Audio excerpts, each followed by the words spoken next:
good connection? I think my connection is okay. Okay.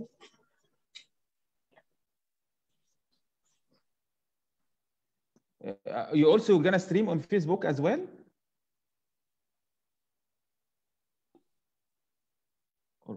Hello. I just lost Yeah. your. I just lost your voice.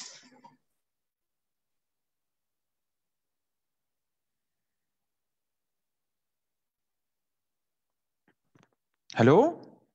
Yes, I just can hear you. So, do you speak all the time? So, can you hear me from? Yes. I'm going to count from 1 to 10. Can you? Okay, 1, 2, 3, 4, 5, 6, 7, 8, 9, 10. Can you? Yes, yes. Can you listen to all of that?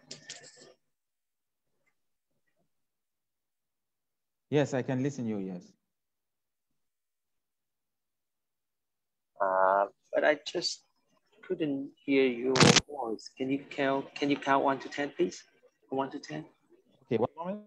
One moment. Okay, 1, 2, 3, 4, 5, 6, 7, 8, 9, 10. Okay. It's pretty good. It's better now. Okay.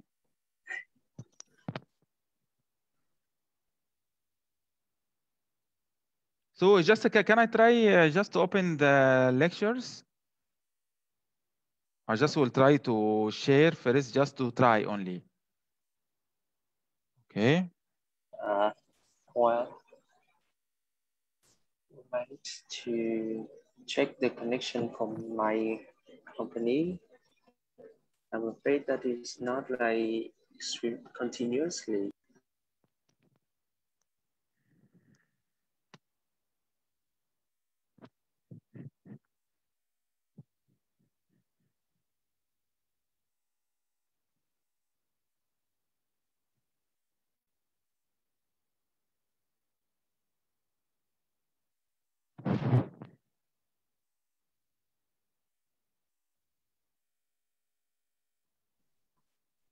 So, hello, Dr. Honey. Yes. I just changed something. Can you like try it again to see if I can get all of your voice? Okay. Can you hear me now? Is it better? I 1, just 2, 3, 4, 5, 6, 7, 8, 9, 10. yeah, I lost your 5 and I lost your 9, 10. Okay. So your internet is stable? Yeah, I am at the main office of money. So you are at the main office, right? Because It actually should be also good. my connection also is okay. Should be okay. Might be because of when we do it in the evening that the connection is people tend to use the internet. Okay. I'm just noticed that the title is about the post, but actually I was gonna start first with the anatomy first, and then after this second lecture will be the for the post. Yeah. First about the regional morphology and then Yes. about the post, right? Okay.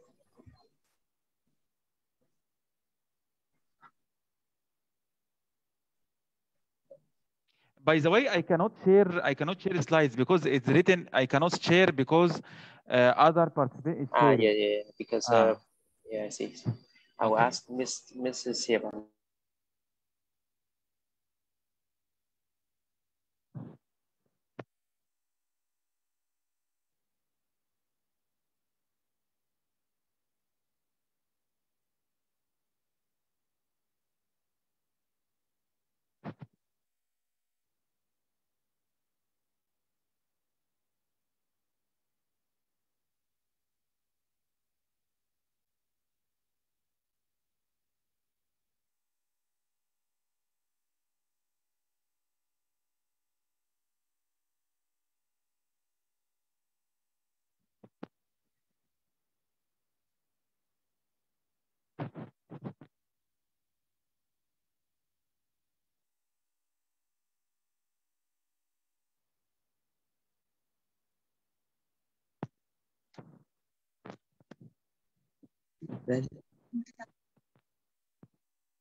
Hello, Dr. Hany. Yes.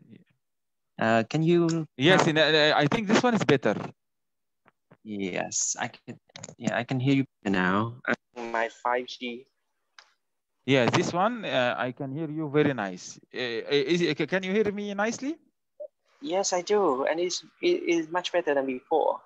Okay. Okay, so I'm going to keep using 5G then.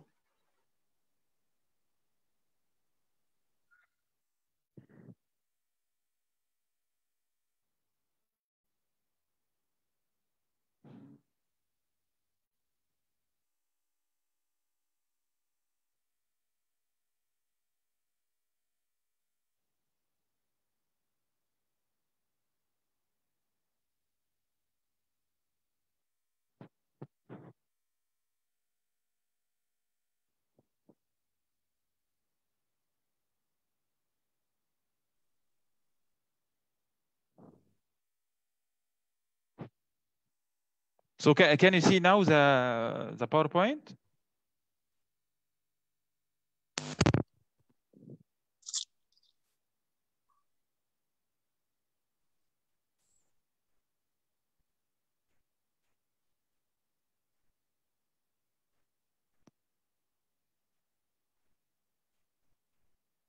Are you saying something? Can you see my screen now? Yes, I can see, Dr. Hany. Okay. Yeah. Your connection is better now. Okay, yes, I can hear you nicely. Yes. You also can hear me nicely? Yes, I can see. Okay, good. Yeah, I can hear you now. Very good now.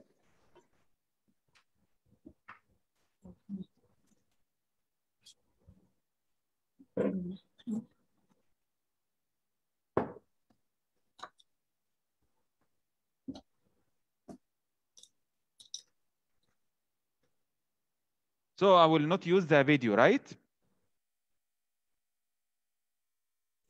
I'm sorry, you are not going to use video? I mean, I just, I mean for the introduction first, because I cannot open the video actually. The host does not allow me to use open the video. Okay, so let me talk about it.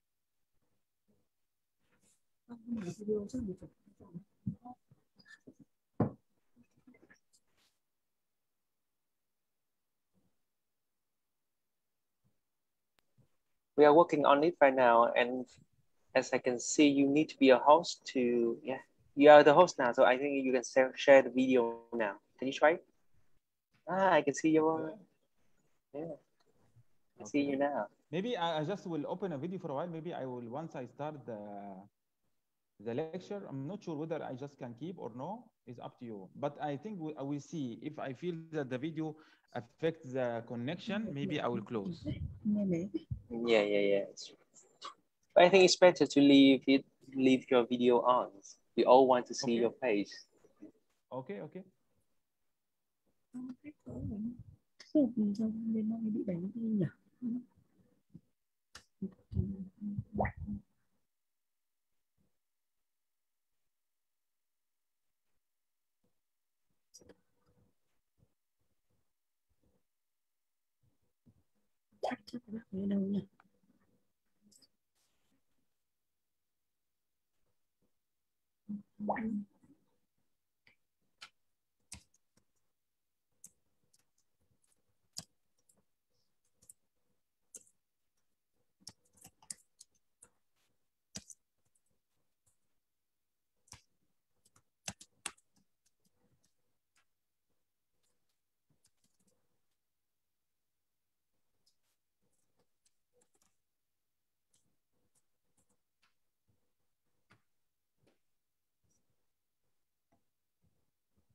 Xin chào mừng tất cả quý vị bác sĩ đang theo dõi trước màn hình buổi chia sẻ với chủ đề đặt chốt an toàn bảo vệ thành quả do công ty Mani cùng các nhà phân phối phối hợp tổ chức.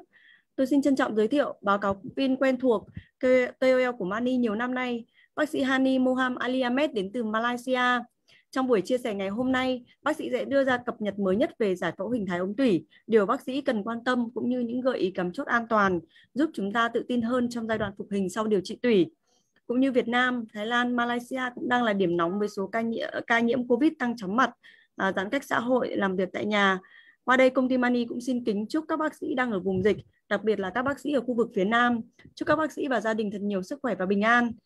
Tôi cũng xin trân trọng giới thiệu phiên dịch viên của buổi chia sẻ ngày hôm nay, bác sĩ Phạm Đức Giang. Và không để quý vị chờ lâu hơn nữa, chương trình xin phép được bắt đầu.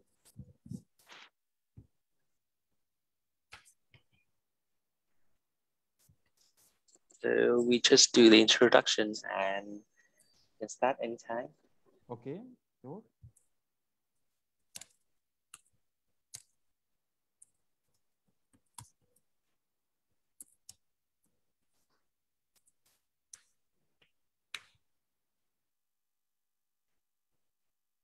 Okay, good evening to everybody. It is really my great pleasure to be with you today for this online webinar, which is prepared by Mani. I would like to thank Mani for this organization, and I'm very happy to be with you today.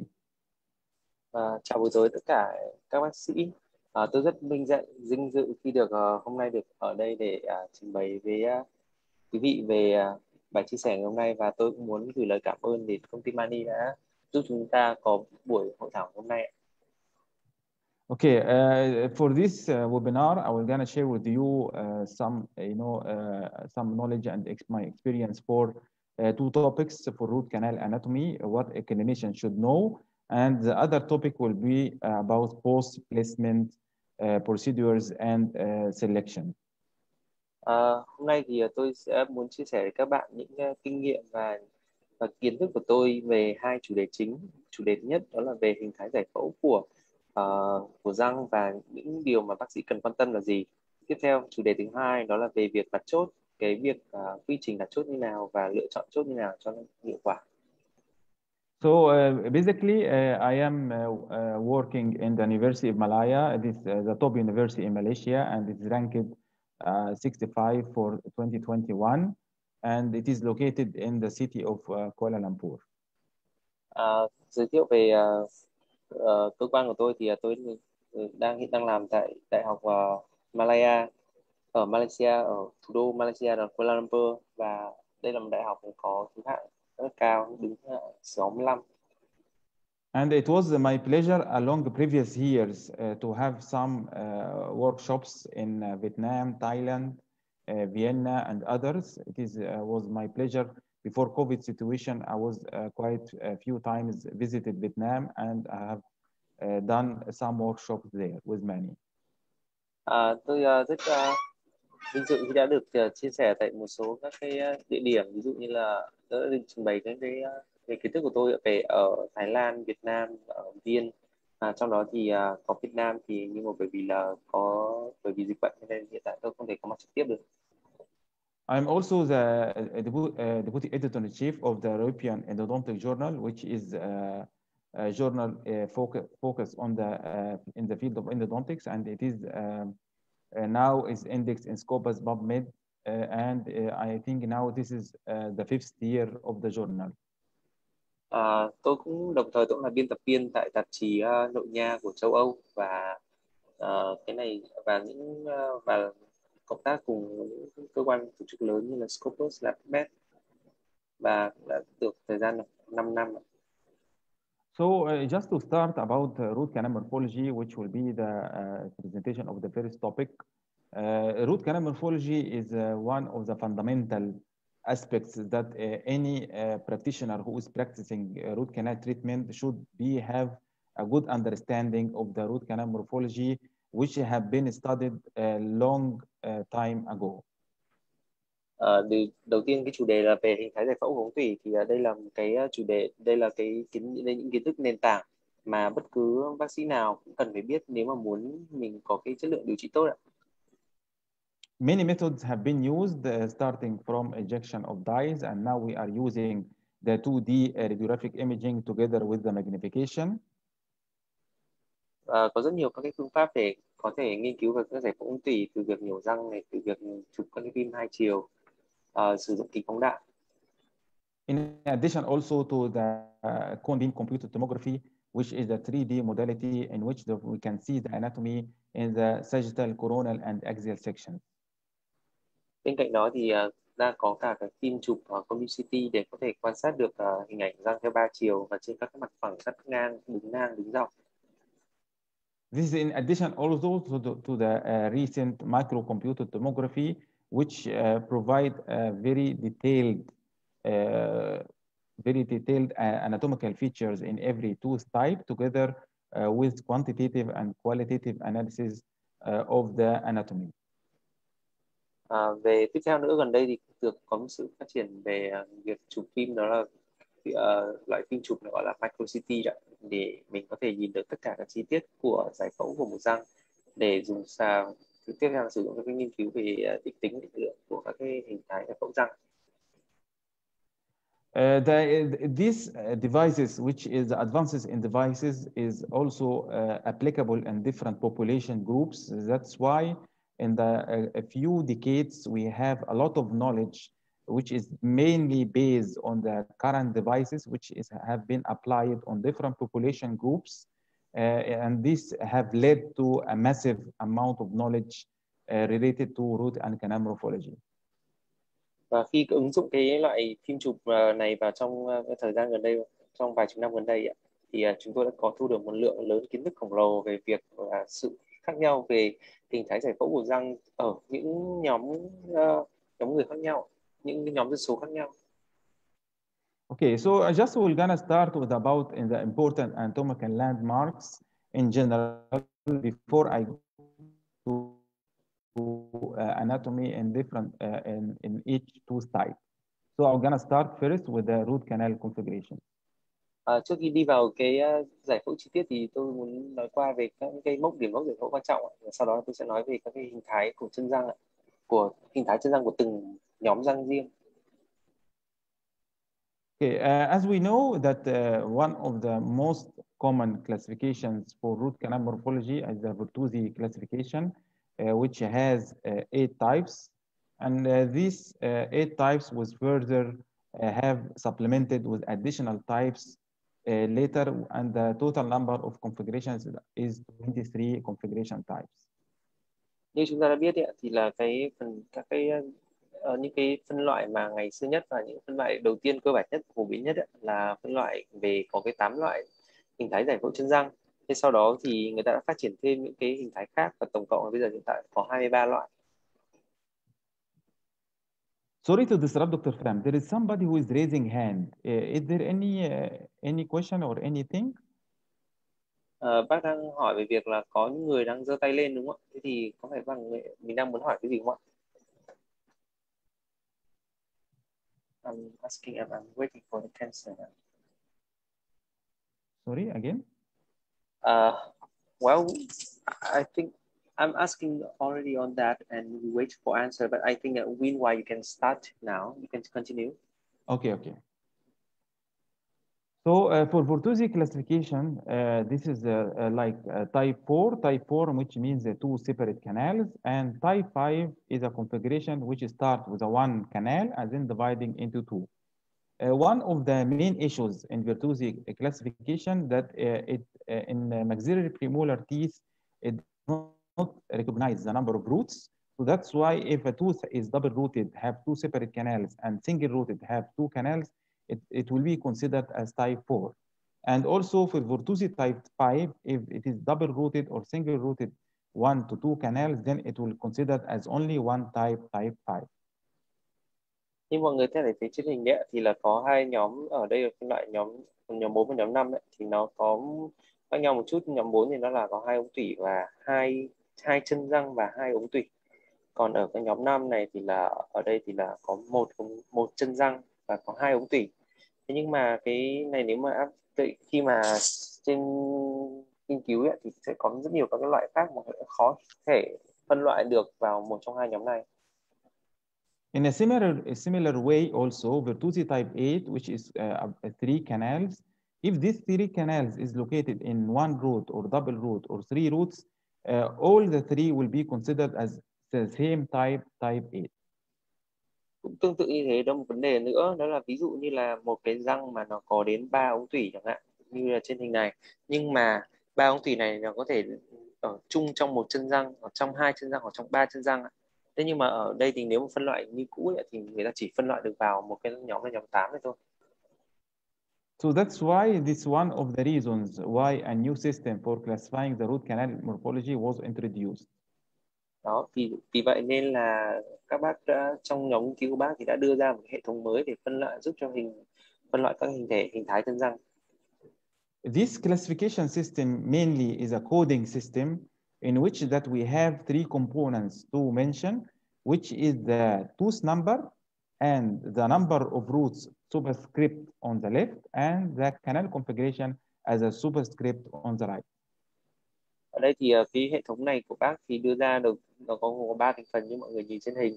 Thứ nhất là ở giữa đấy là cái tên gọi của răng này. Cái con số bên trên ở bên trái nó là cái số lượng chân răng. Và cái con số bên trên bên phải nó là cái hình thái của cái chân răng này. So for example, this tooth is tooth 21, okay, maxillary left central incisor, which is single rooted. Superscript on the left is number of roots, so it's single rooted and have one canal. Nếu mà dựa vào như thế thì đây là một cái ví dụ, đó là răng trên hình này là răng 21, là răng cửa giữa ở bên tay phải. Với số 1 bên trái nó là răng này thì có 1 chân răng và có 1 ống tủy.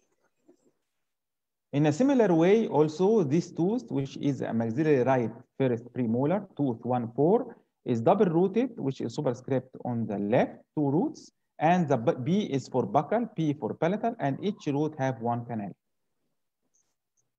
Tương tự như thế thì đây là cách đọc. Đây là răng này là răng 14, là răng hàm nhỏ bên phải, răng nhỏ bên trên bên phải, với cái này có 2 chân răng, trong đó thì là một chân ngoài, một chân trong. Ở chân ngoài thì có 1 ống tủy và chân trong có 1 ống tủy. Also, similarly, also this tooth is a maxillary left first molar, which is 3-rooted mesiobuccal root, distobuccal root, and palatal root. And the mesiobuccal have a configuration 1-2-1-2-1. Distobuccal have one canal and palatal have one canal. Tương tự như thế thì đối với đây là răng 26, là răng hàm trên, răng thứ nhất hàm trên bên trái, và nó có tổng cộng là 3 chân răng. Với cái chân gần ngoài thì được đánh số là 1-2-1-2-1. Còn chân răng phía chân xa ngoài thì là có một ống tủy, và chân trong là có 1 ống tủy.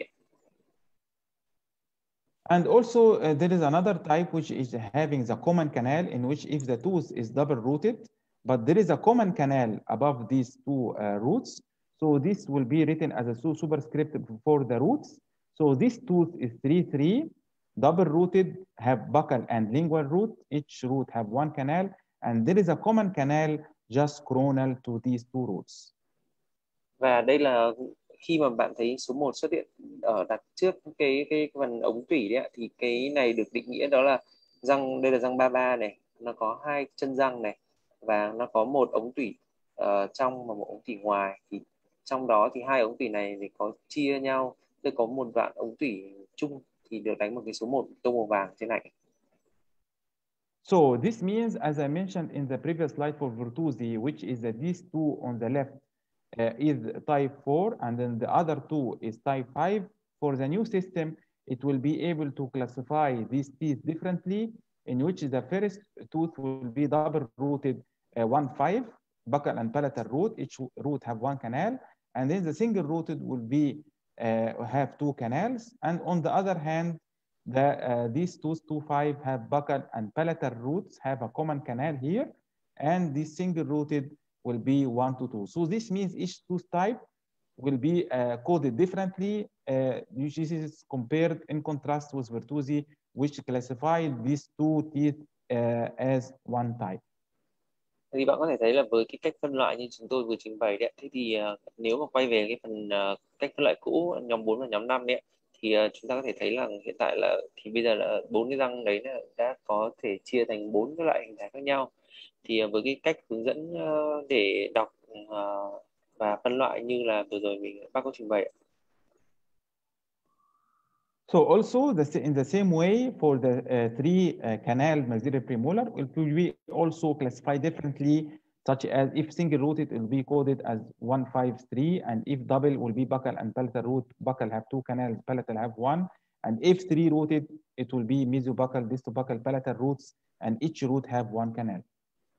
Và tương tự như thế thì đối với cái răng mà có 3 ống tủy đấy ạ, thì còn phụ thuộc vào tùy thuộc vào cái phần số lượng chân răng đấy ạ. Thì ở bên trái ví dụ như là chỉ có một chân răng thôi thì sẽ thể hiện chỉ số 3 thôi. Còn ở những hai răng kia còn lại nó có cái số chân răng khác nhau thì nó thể hiện ở số ký tự của cái phân loại từ từng chân răng là có bao nhiêu ống tủy. And recently we have done a survey study on the root canal morphology using this new coding system. It was a national survey in 8 dental schools in Malaysia, and we found that above 90%, 95% of the students would like to adopt this new coding system in the curriculum. Gần đây thì khi mà chúng tôi có đưa cái hệ thống mà ghi chú hệ thống phân loại này cho thử nghiệm ở trên 3 trường đại học đấy ạ, thì cái kết quả thu về đó là hơn 97% cái số sinh viên là có phản hồi tích cực với lại là cái hệ thống này ạ. And maybe this is an opportunity to invite if any colleague would like to do a similar survey in Vietnam, in which that this can be also presented in Vietnam, and then we can do a study. I'm very happy to help out to undertake the same survey in Vietnam.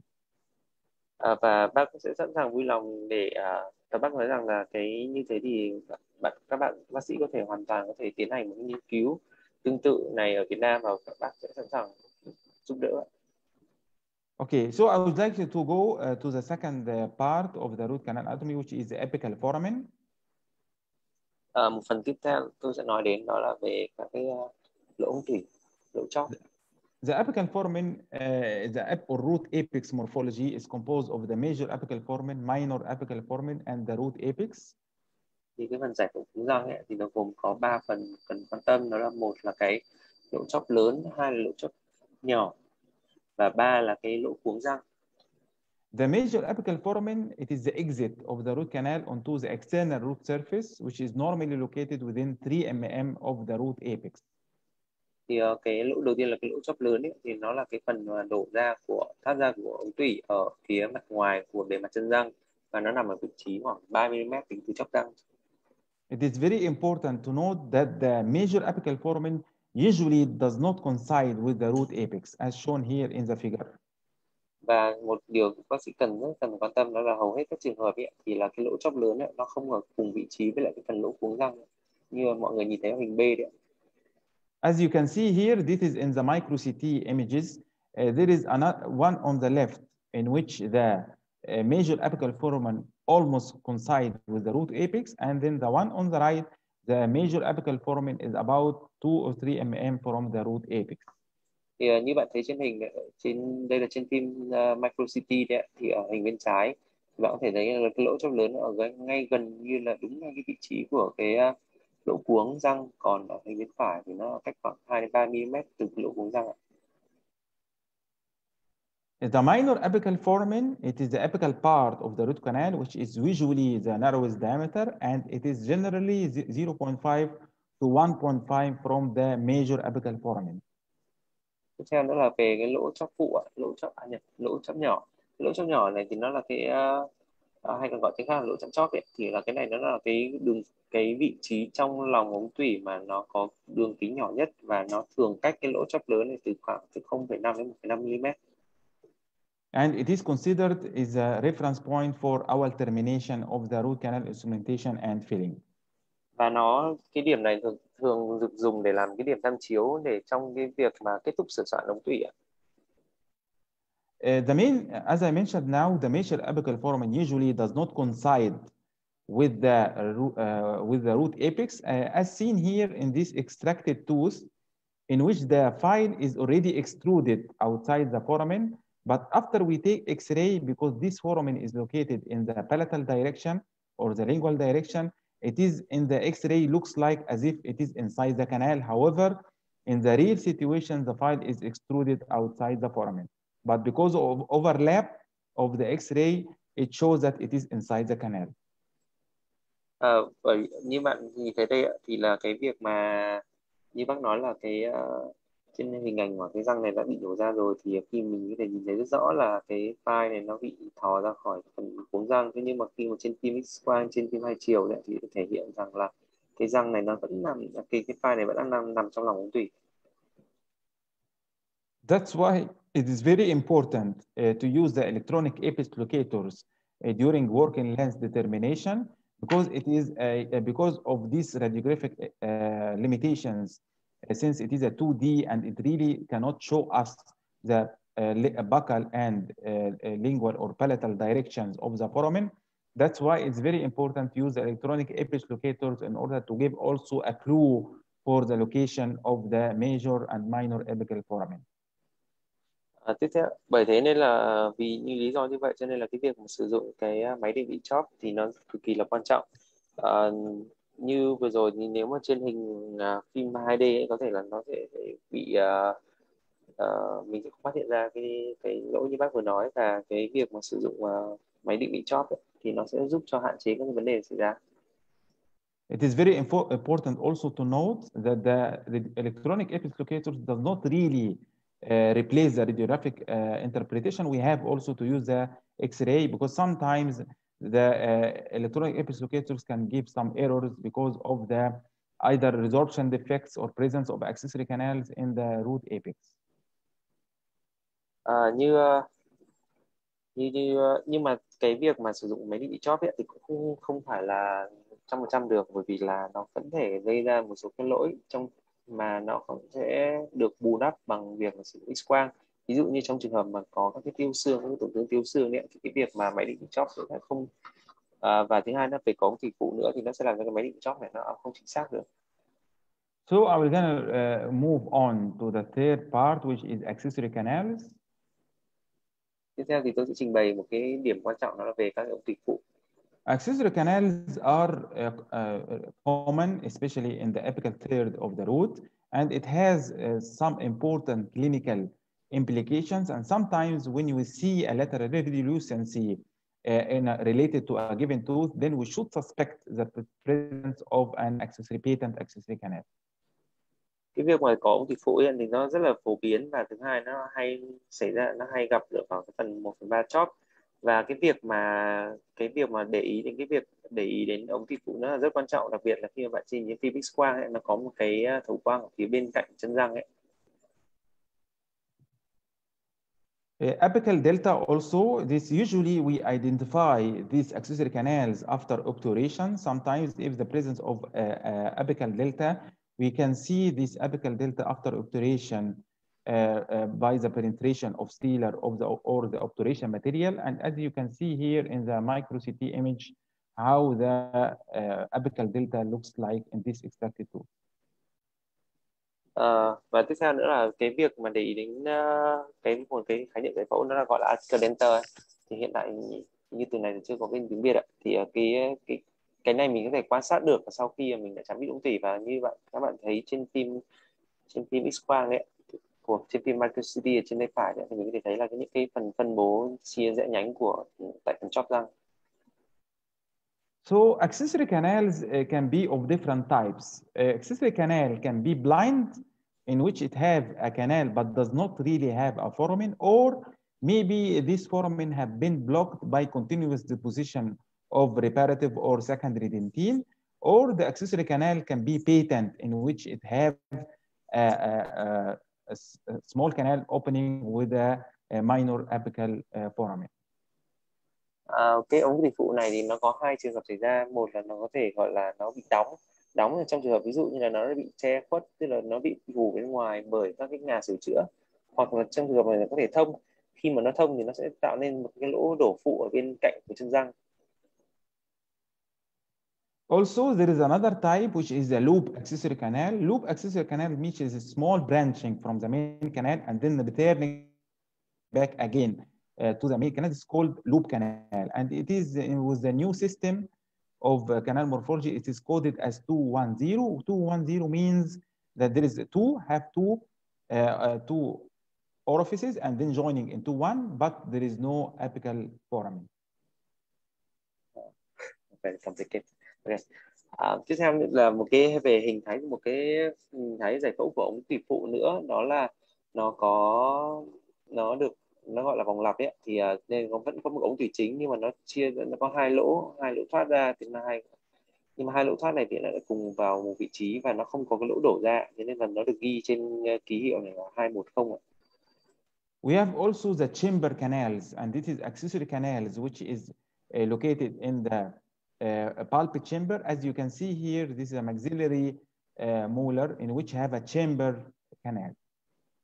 Và như các bạn thấy ngoài ra ấy, thì không chỉ cái phần vòng lặp ở trong phần ống tủy đâu, mà là cả buồng tủy cũng có một cái phần buồng lặp này, và nó được ký hiệu như trên hình.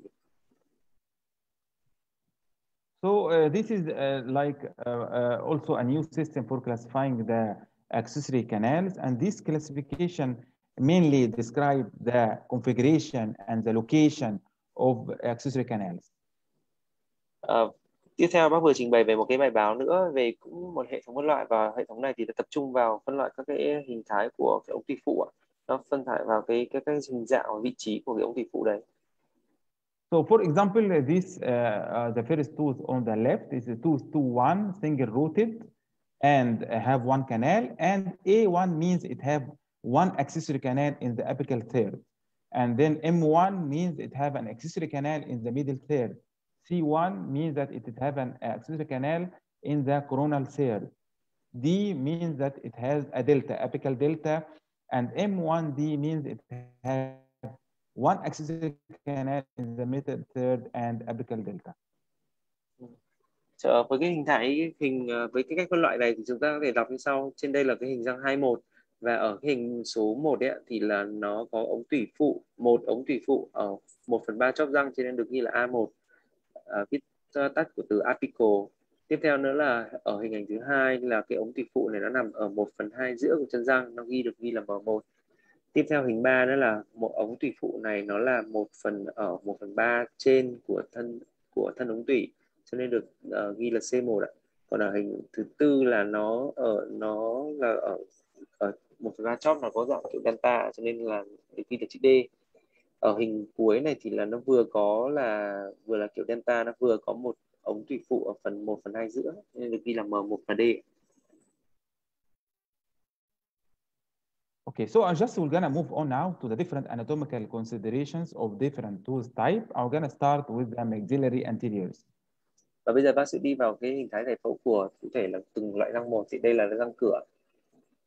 Many people consider that maxillary anteriors have 100% single root, single canals. However, it is more precise to say that maxillary anteriors has more than 99% single root canals, because sometimes, or maybe a few times, we may have some anatomical variations in maxillary anteriors. Cái này thì hầu hết tất cả các cái răng cửa giữa này thì răng cửa hàm trên này thì nó đều có một ống tủy và có một chân răng, một ống tủy. Thế nhưng mà có rất nhiều các trường hợp mà nó không phải như thế, không chỉ như thế, mà nó có nhiều hơn một ạ. So in this CBC study, which have undertaken by Caro Berry and others, we have done this study was done here in Malaysia, and this is an example for different anterior teeth which have single rooted and single canal. Đây là các cái hình lấy từ nghiên cứu của bác sĩ tên là Caro Berry vào thực hiện vào năm 2020. Thì ở đây là những cái hình ảnh về những răng cửa mà nó có một ống tủy và một chân răng.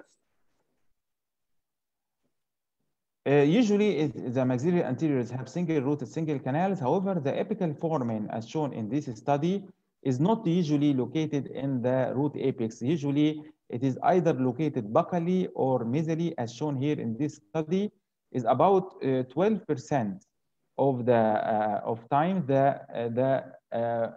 the apical foramen can be located in the buccal direction. Tiếp theo nữa là cái hình thái của răng cửa giữa đấy ạ, thì là cái việc lỗ đổ chóp của nó không có rất nhiều trường hợp mà nó không đổ ngay cái phần giải phẫu bình thường, mà nó có thể đổ ra phía ngoài với tỷ lệ 12% ở phía gần nó là 9%. So this means half of the times in maxillary central incisors we may have different locations of the apical foramen. Vì thế nên là sẽ có tỷ lệ phần trăm rất là lớn là cái lỗ đổ nó không ở vị trí bình thường so với giải phẫu bình thường ạ. In addition, also we may have different anatomical variations in maxillary incisors, which, as you see here, there is an apical bifurcation here, which shows that there is another canal, another missed canal in this maxillary central, or sometimes also maxillary and incisors may have double roots. However, this is quite rare. Như các bạn thấy hình là đôi khi một số cái trường hợp ấy, là răng cửa giữa ở trên nó có thể là nó có chia ở chẽ, nó có phần chẽ chia đôi ở phần 1/3 chóp. Đó là trường hợp có thể hay gặp, và một trường hợp hiếm gặp hơn nữa đó là việc là một cái chân răng cửa nó có hai chân. As shown here, also this one of the landmarks. How can you detect a bifurcation in the root canal in maxillary central? As you see here in this extracted tooth, there is a sudden diminishing or sudden change in the canal taper in this area.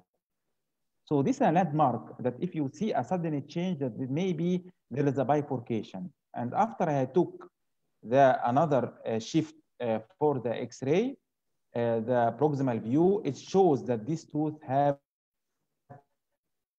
a 1-2-1 canal. Và khi mà đều có chỉ điểm rất là rõ khi để phát hiện được là có cái phần chẽ chia như thế ở trên chân răng, đó là khi mà mình nhìn trên phim X quang mà thấy có sự thay đổi về độ thuôn đấy, thì bạn có thể thấy là cái độ thuôn nó thay đổi đột ngột ở cái phần hình ảnh bên tay trái. Và bởi vì thế khi mà bác chụp cái răng xoay ra một cái góc khác để chụp thì mình có thể nhìn thấy đó là cái phần trên 1/3 giữa 1/3 thân ấy là nó có một ống tủy, sau đó là ở phần 1/2 giữa thì nó chia ra làm đôi, và ở phần cuối là nó lại gộp chung vào là một ạ. Okay, this is for maxillary anteriors. For mandibular anteriors, usually it is one root encasing one or two canals, and usually the two canals have a prevalence of 30%. Đối với cái răng cửa giữa, răng cửa dưới ấy, thì nó thường là có một cái chân răng thôi, nhưng mà nó có 1 đến 2 ống tủy, và cái tỷ lệ mà có 2 ống tủy nó là 30%. This is also with the same study, the different morphological variations of mandibular anteriors, in which in the first row shows the single rooted and single canals, and in the second row shows that there is one and then dividing into two canals. Đây là cùng trong cái nghiên cứu đấy, và đối với cái răng cửa dưới đấy thì mọi người thấy trên hàng đầu tiên đấy là các cái răng cửa mà nó có một ống tủy và một chân răng một ống tủy, nhưng mà hàng dưới là những cái răng mà nó có một ống tủy, một chân răng nhưng có hai ống tủy. There's also another example of configuration 1-2-1. This is the first row. Number C is different anatomical variations of the mandibular anteriors with 1-2-1, and then the row below D, E, and F is more complex, even two separate canals or 2-1-2 or 1-2-1-2. Tiếp theo nữa là những cái hình thái giải phẫu mà đặc biệt hơn của răng dưới, đó là nó có chia ra đến hai ống tủy, và nó có như mọi người thấy trên hình những cái hình ảnh là 1-2-1, 1-2-1, hay là chia thành hai ống tủy ở phần dưới đấy. And even using the micro CT can show us even more complex anatomical variations in the mandibular anteriors. Và với cái quan sát trên micro CT, chúng ta thậm chí còn tìm được những cái răng mà có các hệ thống tủy rất phức tạp hơn những cái mình đã từng biết. So in order to translate this to clinical practice, usually our access cavity should be well designed in order to not miss any canal in mandibular anteriors. Vì thế nên ứng dụng trên lâm sàng như nào, từ những kiến thức như thế thì chúng ta biết rằng là thế thì trên lâm sàng chúng ta phải mở rộng hơn ở cái xoang màu tủy về phía lưỡi để không bị bỏ sót cái ống tủy vào trong. So in this image show you that inadequate on the image on the left, if there is an inadequate extension of the access cavity, usually we're gonna miss this lingual canal. However, adequate access cavity in which vestibular anterior, this means that with a slight pre-curving of the file, we will be able to detect any lingual canal if it is present. Như vậy thì trên hình ảnh bên trái bạn nhìn thấy ạ, với cái góc mùa tủy, với cái xoang mùa tủy như vậy thì chúng ta sẽ rất dễ là để sót cái ống tủy bên trong. Còn ở cái hình ảnh thứ hai, khi mà chúng ta mở tủy xoang tủy đúng thì chúng ta sẽ có thể là sẽ tìm được cái phần ống tủy thứ hai ạ. And this is a different, from the clinical cases, different anatomical variations of the mandibular anterior, starting with a 2-3-1 single-rooted one canal and some other anatomical variations, either 1-1 or 2 separate canals. Thì đây là những hình ảnh thực tế mà những cái ca mà bác đã từng làm trên lâm sàng đấy ạ. Thì bắt đầu từ những ca là nó chỉ có một ống tủy ở dưới, nhưng cho đến những ca mà chia thành 1-2-1, những ca chia thành hẳn 2 ống tủy riêng biệt. So it is very important also that even after you do canal obturation, you have also to observe the flow of the obturation material inside the canal. Và tiếp theo nữa là có những ca mà khi mà mình đã đến giai đoạn hàn ống tủy rồi, nhưng mà trên chụp phim X quang lại thì mình thấy có cái sự mà nó có cái sự đẩy ra của những cái phần vật liệu hàn như trên hình ấy. So for example, in this case, when I have done obturation, I observed that the sealer goes into like an empty space. Và trên cái ca này như bác đang nói thì sau khi hàn xong chấm bít ống tủy xong rồi thì bác chụp lại phim X quang và bạn phát hiện ra những cái đường mà ống tủy nó chạy ngang sang, những cái đường mà cái vật liệu chấm bít ấy, nó chạy sang vào cái khoảng trống. So what I have done, I opened again the access cavity, I extended more to the lingual, and then I found that there is another canal which was missed, and then after this I obturated the two canals. Thế nên là trong trường hợp này bạn đã phải mở cái răng này ra, bác mở tủy lại ra và bác mở rộng hơn về phía mặt trong. Lúc đấy thì bác tìm được thêm một cái ống tủy nữa và bác đã chám bít được ở trong hình D. So this is just an overview about the mandibular anteriors and the different anatomical variations and the importance to do a good access cavity in order to detect the lingual canal, which is sometimes missed during root canal treatment. Trên đây là những cái ghi chú quan trọng về việc là để ý về việc là bác sĩ cần quan tâm những cái ống dính xoang mùa tủy để không bị bỏ quên những cái ống tủy quan trọng. This is now we're going to go for the maxillary premolars, which is usually 1 or 2 roots having 1 or 2 canals, with a rare variation of having 3 canals. Và tiếp theo thì tôi sẽ chuyển sang về răng hàm nhỏ, răng hàm lớn hàm trên, răng hàm nhỏ hàm trên ạ. Và thường thì nó có từ 1 đến 2 chân răng, 1 đến 2 ống tủy. Nhưng mà đôi khi chúng ta có thể bắt gặp những trường hợp còn 3 ống tủy. Just to share with you that in the Asian population, there is a more prevalence of the single-rooted in 62% compared to 37. So this means about 2/3 of the Asian population is single-rooted. However, in the non-Asian, such as European population and others, the 2/3 are double-rooted compared to 1/3 for single-rooted. Theo những nghiên cứu đấy, thì ở những người châu Á thì cái tỷ lệ mà răng có một chân thì nó rơi vào tầm khoảng 62%, là khoảng 2/3 dân số. Thế nhưng mà ở những nhóm dân số mà không phải là châu Á ấy, thì cái tỷ lệ mà răng có 2 chân răng này nó lên đến khoảng 67%. So this means, and also in terms of canals, the prevalence of 2 roots and 2 canals in more in non-Asian populations compared to the Asian population. This indicates the importance of understanding the anatomy in different population groups. Tương tự như thế thì là cái phần hai nhóm này cũng có sự khác nhau rất lớn là về cái số lượng ống tủy. Bởi thế nên là khi mà bạn cần có kiến thức về bạn cần phải biết về cái sự khác nhau giữa các nhóm dân số này. So this is just an example for root canal morphology in an Egyptian population in single-rooted maxillary premolar. As you can see here, different anatomical variations in the maxillary premolar in Egyptian population. Đây là cái hình ảnh trong nghiên cứu về hình thái giải phẫu ống tủy của dân số ở Ai Cập ạ. Thì đây là những cái hình ảnh mà răng có một chân nhưng mà bạn thấy hình thái ống tủy nó rất khác nhau. And this also is translated in clinical practice, in which we have to do very proper access cavity together with a good intracanal interpretation in order to detect all canals present in maxillary premolar teeth. As you can see here, the complexity starts with a very simple single canal, and then can be also to 2 to 1 and 2 separate canals in a single root, or 2 canals in double roots, and then 3 canals in maxillary premolars. So this means the maxillary premolars may have a wide range of anatomical variations.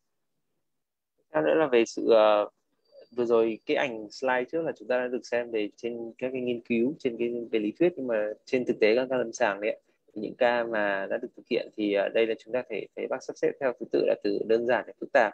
Trong đó thì ví dụ như là từ những răng mà chỉ có một chân và một ống tủy, cho đến những răng là một chân và có 2 ống tủy, cho đến những ca mà có đến 2 ống tủy riêng biệt ở 2 chân răng khác nhau. Ở hàng dưới này là những cái răng mà có 3 ống tủy. So as I mentioned earlier, for the Bertuzzi classification, for these 2 clinical cases, one is single-rooted 2 canals, and then another one double-rooted 2 canals. Both of them will be classified as Bertuzzi type 4. However, with the new system, it will be classified differently as 1 tooth 1 5 single-root 2 canals, and then the one on the right is 2 4 2 roots, buccal root 1 canal, palatal is 1 canal. Như vừa rồi bác đã trình bày đấy, thì nếu mà so với cái cách phân loại cũ thì 2 cái răng này sẽ được phân vào cùng một nhóm. Thế nhưng mà thực ra thì nếu với cách phân loại mới này, chúng ta sẽ chia ra được, chính là chia 2 răng này là 2 nhóm khác nhau. Trong đó là đều một cái là răng 15 có 1 chân răng và 2 ống tủy, và răng 24 thì là có 2 chân răng và 2 ống tủy riêng biệt, một ống trong và ống ngoài. This is also a very important anatomical variation in the maxillary reflex premolar, which is called the forcation groove. Forcation groove is a deep groove in the buccal root, which runs along the palatal surface of the buccal root, as you can see here. And this groove can be deep enough in which that it may cause a problem if you decided to do a post preparation in this root. That's why it's very important to consider this anatomy, and usually there is a post are not indicated in this buccal root. Một điểm nữa, một điểm về giải phẫu rất là quan trọng đối với răng hàm nhỏ đấy, thì nó là ở những răng mà có 2 chân thì cái phía chân ngoài đấy, ở mặt trong của nó có một cái rãnh rất là sâu, nó có một cái rãnh, thì cái rãnh này nó có thể sâu và nó làm cho mỏng phần ống tủy ở phía chân phía ngoài. Bởi thế nên là cái việc mà khi mà mình đặt chốt ấy, nó rất dễ là gây thủng ra ngoài. Thế nên là cái việc mà mình sẽ không được đối với những răng mà hàm nhỏ ấy, mình sẽ không đặt chốt vào cái chân ngoài ấy. That's why I don't recommend preparing the buccal root in a double-rooted maxillary premolar using greater taper rotary files, or use putting a post inside, because many of the time this root have this forcation groove, which may cause weakening of the root or maybe even perforation. Bởi thế nên là đối với những răng này, thứ nhất là tôi sẽ không khuyên là bạn sử dụng các cái file điều trị mà nó có cái độ thun lớn, hay là thứ hai nữa là sẽ không được cắm chốt vào cái phần này, bởi vì nguy cơ thủng rất là cao. This is just an example for 3-rooted maxillary premolars. As you can see here from the preoperative X-ray, sometimes we are able to identify the 3 roots in the preoperative X-ray, or sometimes even we can see like a bifurcation, starting of a bifurcation here in the buccal root. And this means that during the preoperative X-ray, we may be able also to have some clues whether this maxillary premolar have maybe more than 2 roots. Đây là những cái hình ảnh mà chúng ta nhìn thấy là ở phía đây là răng này trước khi hàn đấy, trước khi trám bít ấy. Thế thì chúng ta thể thấy là như hình ở bên trái này là có thấy được 3 cái chân răng riêng biệt. Còn ở những hình ở bên thứ hai đấy là mình sẽ thấy là có cái dấu hiệu cái việc mà nó có chia nhánh ở cuối. So this also just shows in a different population groups, like Jamaica, for example, have more than 25% with these 3 canaled morphology. Some other populations like Polish or Saudi Arabia may have some percentage of these three canal morphology. So this means that different population groups may have also different percentage of these three canal morphology. Cái việc mà có giống tùy thứ ba này thì có sự khác nhau giữa các cái nhóm dân số. Thì giống như đầu tiên là cái hình ảnh mà nhóm người Jamaican ở châu Phi đấy, có hơn 25% số răng hàm nhỏ của họ có cái bao ống tủy. Còn ở nhóm người nhóm người khác như là người Ba Lan chẳng hạn thì có tỷ lệ này rơi vào tầm khoảng 9 đến 92%. Như vậy là có sự khác biệt giữa các nhóm dân số khác nhau. So one of the landmarks that we can identify these three canal morphology during the axis cavity, that we can observe that usually if there is one buccal, one palatal canals, they are locating at the same vertical line along the buccal and the palatal canals. However, if there is three canals, in which two canals in the buccal, there will be a deviation of this long axis and they will be located in the mesial and distal direction. Có một cái dấu hiệu để mình có thể quan sát được để tìm có là chỉ điểm cho cái ống tủy thứ ba là dựa vào cái việc mà khi mà chúng ta mở tủy ra có một cái ống, thường là nếu mà nó chỉ có một ống ngoài một ống trong ấy, thì nó sẽ có cái sự đối xứng nhau qua cái phần trục răng. Thế nhưng mà nếu mà có cái sự chéo, tức là có một ống tủy mà nó bị chéo hướng sang cái trục chân răng ấy, thì mình sẽ phải để ý để mình sẽ tìm thêm một ống tủy nữa ở phía ngoài. Sometimes also you can find, like in figure C, this one, you'll find that the buccal orifice is very big compared to the palatal. So if you find that there is an obvious difference in the size between the buccal and palatal canal, usually this means that there is a common canal to a two buccal canal.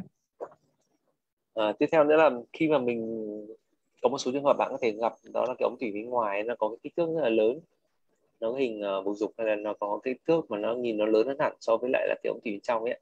Thế thì nó là một cái dấu chỉ của việc là có thể là nó có hai ống tủy ở phần chân răng này và nhưng mà nó chia đôi ra ở dưới. So as you can see here also in the photo below, this is a T-shaped axis cavity, in which the normal we have the oval axis cavity if there is only one buccal, one palatal canal.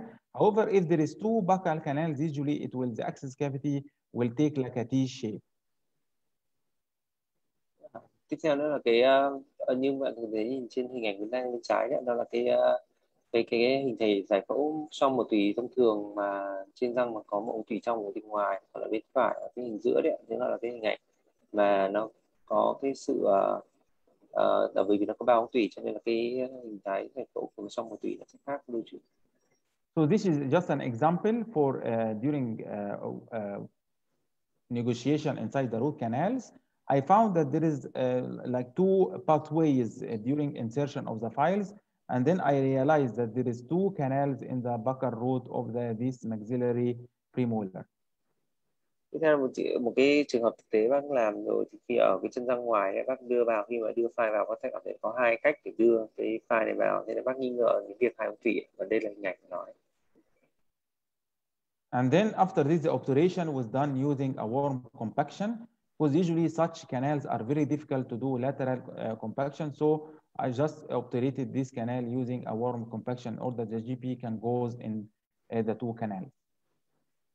Những trường hợp như này thì sẽ rất là khó để có thể hàn được lèn ngang như thông thường, thế nên là trường hợp này bác sử dụng lèn nóng. Thì như thế thì cái Gutapeka nó có thể chảy luôn vào hai ống tủy. And this is also another examples of obturation. This one is a three-rooted maxillary premolar, in which you have two buccal canals and palatal. And this is an example of a two-rooted maxillary premolar having three canals. Đây là trường hợp mà bác đang điều trị rồi thì nó có ba ống tủy, và đây là hình ảnh sau chấm đích với hai cái ống tủy ở phía chân ngoài và một ống tủy trong chân trong. For mandibular premolars, this is one of the most complex teeth which have different anatomical variations, usually one or two roots, and canals can reach up to 25% having two canals. Đây là nói về cái răng hàm nhỏ hàm dưới thì nó thường là có thể từ 1 đến 2 chân răng, và cái số lượng ống tủy đến 2 ống tủy có thể lên đến 25%. Mandibular premolars, like this study have been done in Chinese population, and this is a very wide range of anatomical variations, starting from single root to single root but deep gingival grooves, in addition to maybe two-rooted. So this study have shown that there is a wide range of anatomical variations in the mandibular premolars. Đây là một cái nghiên cứu mà được thực hiện ở trên dân số Trung Quốc, trên các răng hàm lớn thứ nhất, răng hàm nhỏ thứ nhất, hàm dưới ấy. Thế thì với cái kết quả này mọi người thì thấy rằng là có sự đa dạng về giải phẫu rất là nhiều, từ những cái răng chỉ có một ống tủy cho đến những răng mà chia 2, chia 3.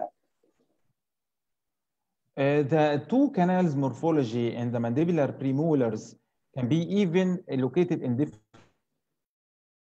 ways.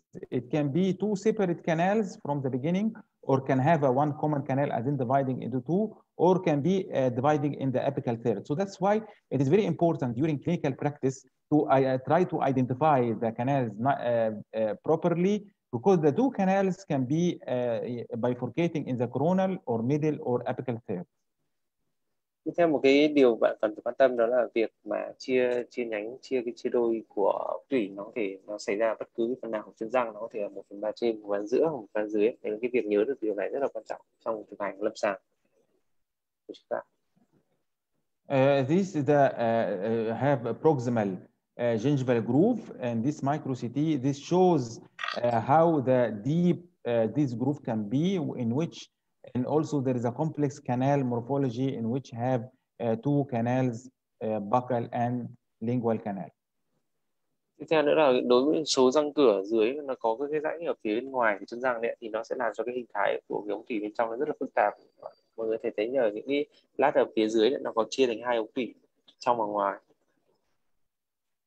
And this is also another example for a micro CT, which shows also a complex anatomical variation of the mandibular premolar with deep gingival groove with the complex canal morphology at different levels of the root.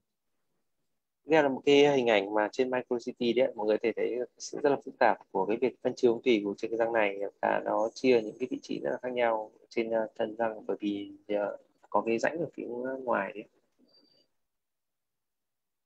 Okay, I just will move on now for maxillary molars, which is usually 3 roots with 3 or 4 canals. Tiếp theo là về răng hàm lớn hàm trên, thì nó thường là có 3 chân răng và nó có 3 đến 4 ống tủy.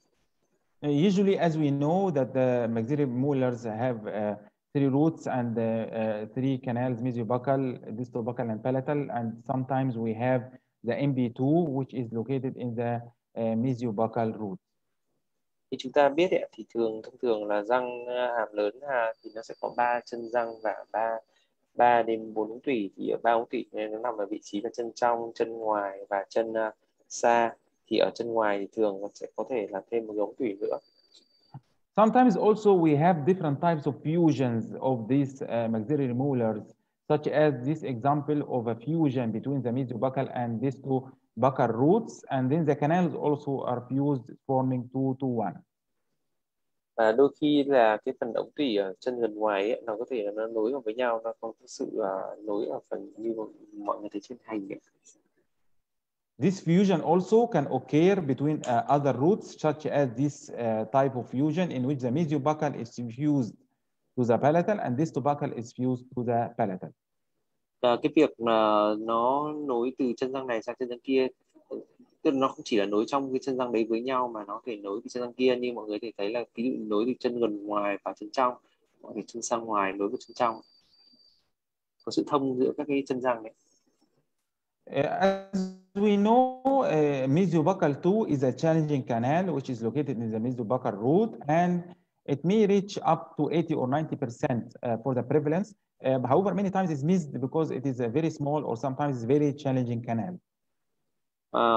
Tiếp theo nữa là cái việc mà ống tủy gần ngoài, cái tỷ lệ của ống tủy gần là thứ hai đấy, cái ống MB2 nó cái tần suất của nó xuất hiện rất là cao, nó có thể là từ 50-60%, thậm chí lên đến 80%. Thế nhưng mà cái việc mà phát hiện ra nó thì nó là đôi khi rất là khó, bởi vì là nó có kích thước nhỏ.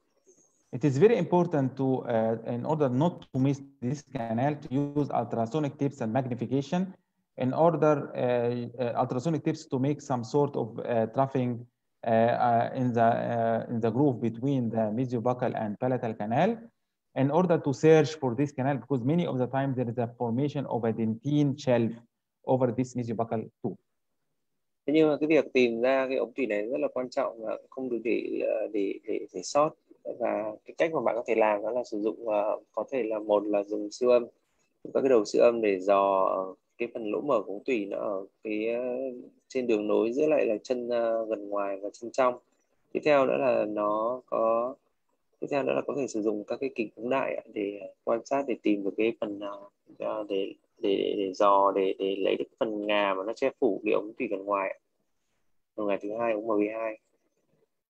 Sometimes also we can have a bleeding point. This bleeding point after access cavity and you finish irrigation. Sometimes you find a bleeding point. This bleeding point can be the orifice of a second mesiobuccal canal. Đôi khi thì cái dấu chỉ điểm của cái việc mà của ống tủy phần ngoài thứ hai đấy là cái điểm chảy máu. And this is different configurations of the mesiobuccal tooth. The mesiobuccal tooth sometimes is connecting to the main mesiobuccal canal in the coronal third, or it is connecting to the middle third, or sometimes it is connecting in the apical third, and sometimes also the mesiobuccal tooth is remaining separate as a separate canal. Đây là những hình thái khác nhau của ống tủy gần ngoài thứ hai. Nó ở hình A, nó có thể là nó nối với lại là cái ống tủy gần ngoài thứ nhất ở vị trí 1/3 thân. Nó có thể nối ở 1/3 giữa, 1/3 chót như hai cái hình ảnh thứ hai và thứ ba. Và một số trường hợp thì nó có thể là nó thành một ống tủy riêng biệt luôn, như hình dưới cùng. Sometimes even we have a more complex canal in which that we have the MP3 third mesiobuccal canal. However, this one is very rare, but it can be found in some cases. Và một số trường hợp thì có cả ống tủy gần ngoài thứ ba, và cái bằng tỷ lệ này là rất là hiếm thôi, thế nhưng mà vẫn có thể gặp ạ. Okay, for mandibular molars, this is the last tooth type. The mandibular molars, as we know, it have two roots, 3 or 4 canals. Tiếp theo đó là dày răng hàm lớn hàm dưới, thì như chúng ta biết là đây là cái nhóm cuối cùng mà tôi sẽ đề cập, và nó có hai chân răng và từ 3 đến 4 ống tủy. It's important to note also that the non-Asian population have only 3% for 3-rooted. However, in the Asian population, the percentage can reach up to 20%. Điều quan trọng bạn cần biết đó là đối với nhóm dân số không phải người châu Á ấy, thì cái tỷ lệ mà có 3 chân răng thì nó rơi vào khoảng 3%, nhưng mà ở nhóm người châu Á thì cái tỷ lệ này nó lên đến 20%. So this is the usual configuration or the usual anatomy in which that we have 2 canals, the mesial and 1 in distal, or 2 canals in the distal. Đây là cái hình ảnh giải phẫu thường thấy của cái răng hàm lớn hàm dưới, đó là 2 ống tủy ở phía gần và 1 đến 2 ống tủy ở phía xa. However, sometimes we can have the middle mesial canal, which is located in the mesial root, and this, as shown here in this clinical case, there is 3 canals in the mesial root, and this usually is identified by some sort of magnification, such as loops and troughing between the mesiobuccal and mesiolingual canals. I'm sorry, I lost your word. You said the middle mesial is called. This is it can be 3 canals in this case, which have the middle mesial canal, in which there are 3 canals in the mesial root. Ở một số trường hợp chúng ta có thể gặp 3 ống tủy ở phía chân gần. These 3 canals in the mesial root usually is identified using some sort of magnification, such as dental loops, or doing some troughing between the mesiobuccal and mesiolingual canals. Và cái việc phát hiện cái ống tủy giữa gần này thì là bằng cách là có thể sử dụng những cái thiết bị phóng đại, ví dụ như kính lúp, hoặc là sử dụng các cái thiết bị đầu siêu âm để có thể là dò những cái ở cái đường nối giữa 2 cái ống tủy ở phía gần. And then also the second variation, which is 3-rooted mandibular molars, which is called the distolingual root, and this is a common variant, is about 20% in some ethnic groups. Tiếp theo nữa là một số trường hợp là có răng này là có 3 chân răng ở thì nó cái chân răng thêm này nó ở phía xa, và nó có thể tỷ lệ này có thể lên 20%. The main challenge in this three-rooted morphology that it can have a radix entomolaris or radix paramolaris, which the accessory root can be in the distolingual or can be in the buccal aspect of the molar. Cái việc mà nó có ba ống tủy này nó rất là dễ xảy ra cái trường hợp mà có thêm các cái chân răng ở phía chân xa này hoặc chân ngoài.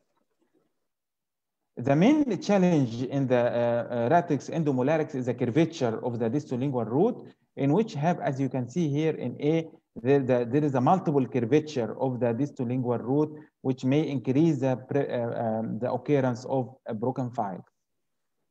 Một cái việc rất là khó khăn của những cái chân răng này đó là cái hình thể chân răng của nó cong, nó đổi hướng cách bất ngờ, nó đổi hướng bất thường, bởi thế nên là cái việc mà sửa soạn đưa file đấy nó rất dễ bị gãy.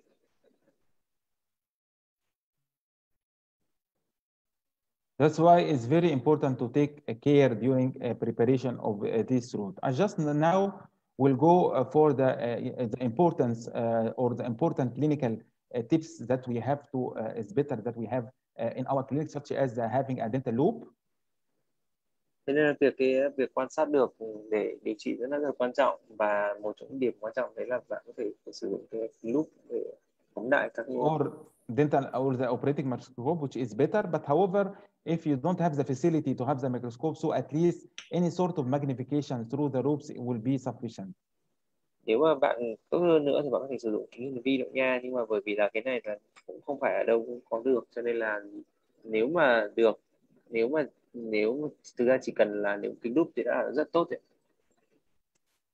It's very important also to have a very good X-rays, not because sometimes you take X-rays which is poor and you cannot really see in this X-ray. So that's why very important to have a well-exposed and well-processed radiographic images in order to see the anatomy properly.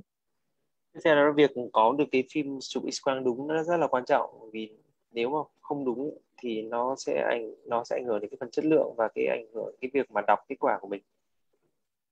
And after you take this X-ray, you have to see if there is any break point or sudden change in the canal, such as here, there is a sudden break, which means that there is a multiple canals. Sometimes you have to identify the outline of the roots, which here in this case have two roots. Và khi đã bạn có X-quang rồi, bạn có phim X-quang tốt rồi, bắt đầu bạn sẽ xem ở trên phim, bạn tìm những cái điểm mà nó đổi hướng đột ngột của ống tủy, nó có thay đổi về các cái hướng này. Tiếp theo đó là bạn nhìn thấy cái đường viền của phần chân răng bên ngoài để phát hiện những chân răng còn lại. And then also the use of CBCT sometimes is important. The CBCT, whenever it is indicated, it can show also some missed anatomy, such as in this case, which have a missed canal. Và cái việc mà sử dụng thêm cả con BCT để mình kiểm soát, mình tìm những cái ống tủy bỏ sót nó cũng rất là quan trọng, giống như là trên hình ảnh góc trên bên phải đấy. As I just will share with you this molar, this is the usual axis cavity done in this molar, in which I have 4 canals, 2 mesial and 2 distal canals. Đây là hình ảnh mà giải phẫu ống tủy, hình ảnh cái xoang màu tủy của một cái răng hàm lớn hàm dưới, bạn hay thường gặp là có trông thì cái này thì nó có 2 ống tủy phía gần, 2 ống tủy phía xa đấy. However, in the resituation, the axis cavity should be extended to the distolingual because there is an additional root in this area. So this means an axis cavity should be done properly in order to don't miss any canal. Nhưng mà thế nhưng trường hợp này thì bạn cần phải mở rộng cái phần xoang màu tủy thì bạn mới phát hiện ra được cái lỗ ống tủy còn lại ở phía chân gần này và trên chân xa này. Và thế nên là tôi muốn nhấn mạnh lại lần nữa cái tầm quan trọng của cái việc có cái xoang màu tủy chính xác. And this is also another case. This case was one of my cases in which the patient, after mechanical instrumentation, was still having pain. And then after I have done some troughing between the mesiobuccal and mesiolingual, I found a missed middle mesial canal, which was prepared and then filled, and then the case was successful. Cái trong trường hợp này là một trường hợp tôi đã điều trị rồi, thì sau khi điều trị xong rồi thì bệnh nhân vẫn đau, bởi thế nên tôi có kiểm tra lại, thì sau khi tìm thêm thì tôi đã thấy một cái ống tủy ở giữa gần, và tôi đã chám đít lại cái hình ảnh sau cùng này.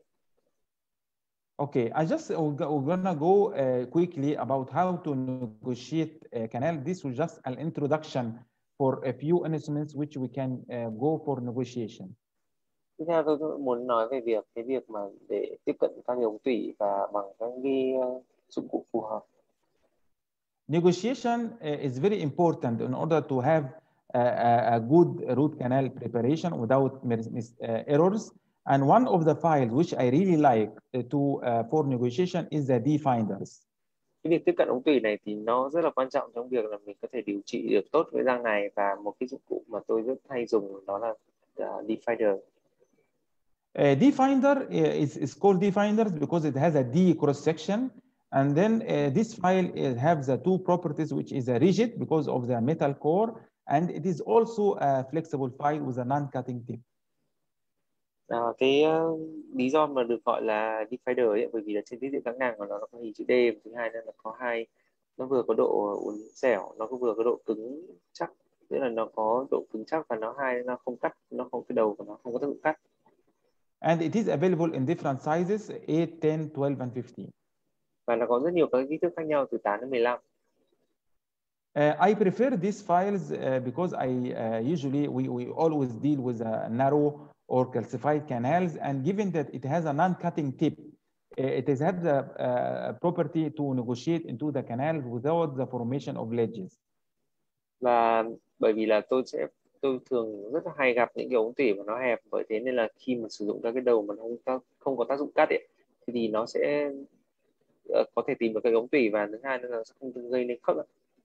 And as you see in this, I believe that a definder is very useful to use before any rotary files. As you can see in this extracted tools as a severely curved canal, the definders have paved the way for this rotary file in order to maintain the curvature.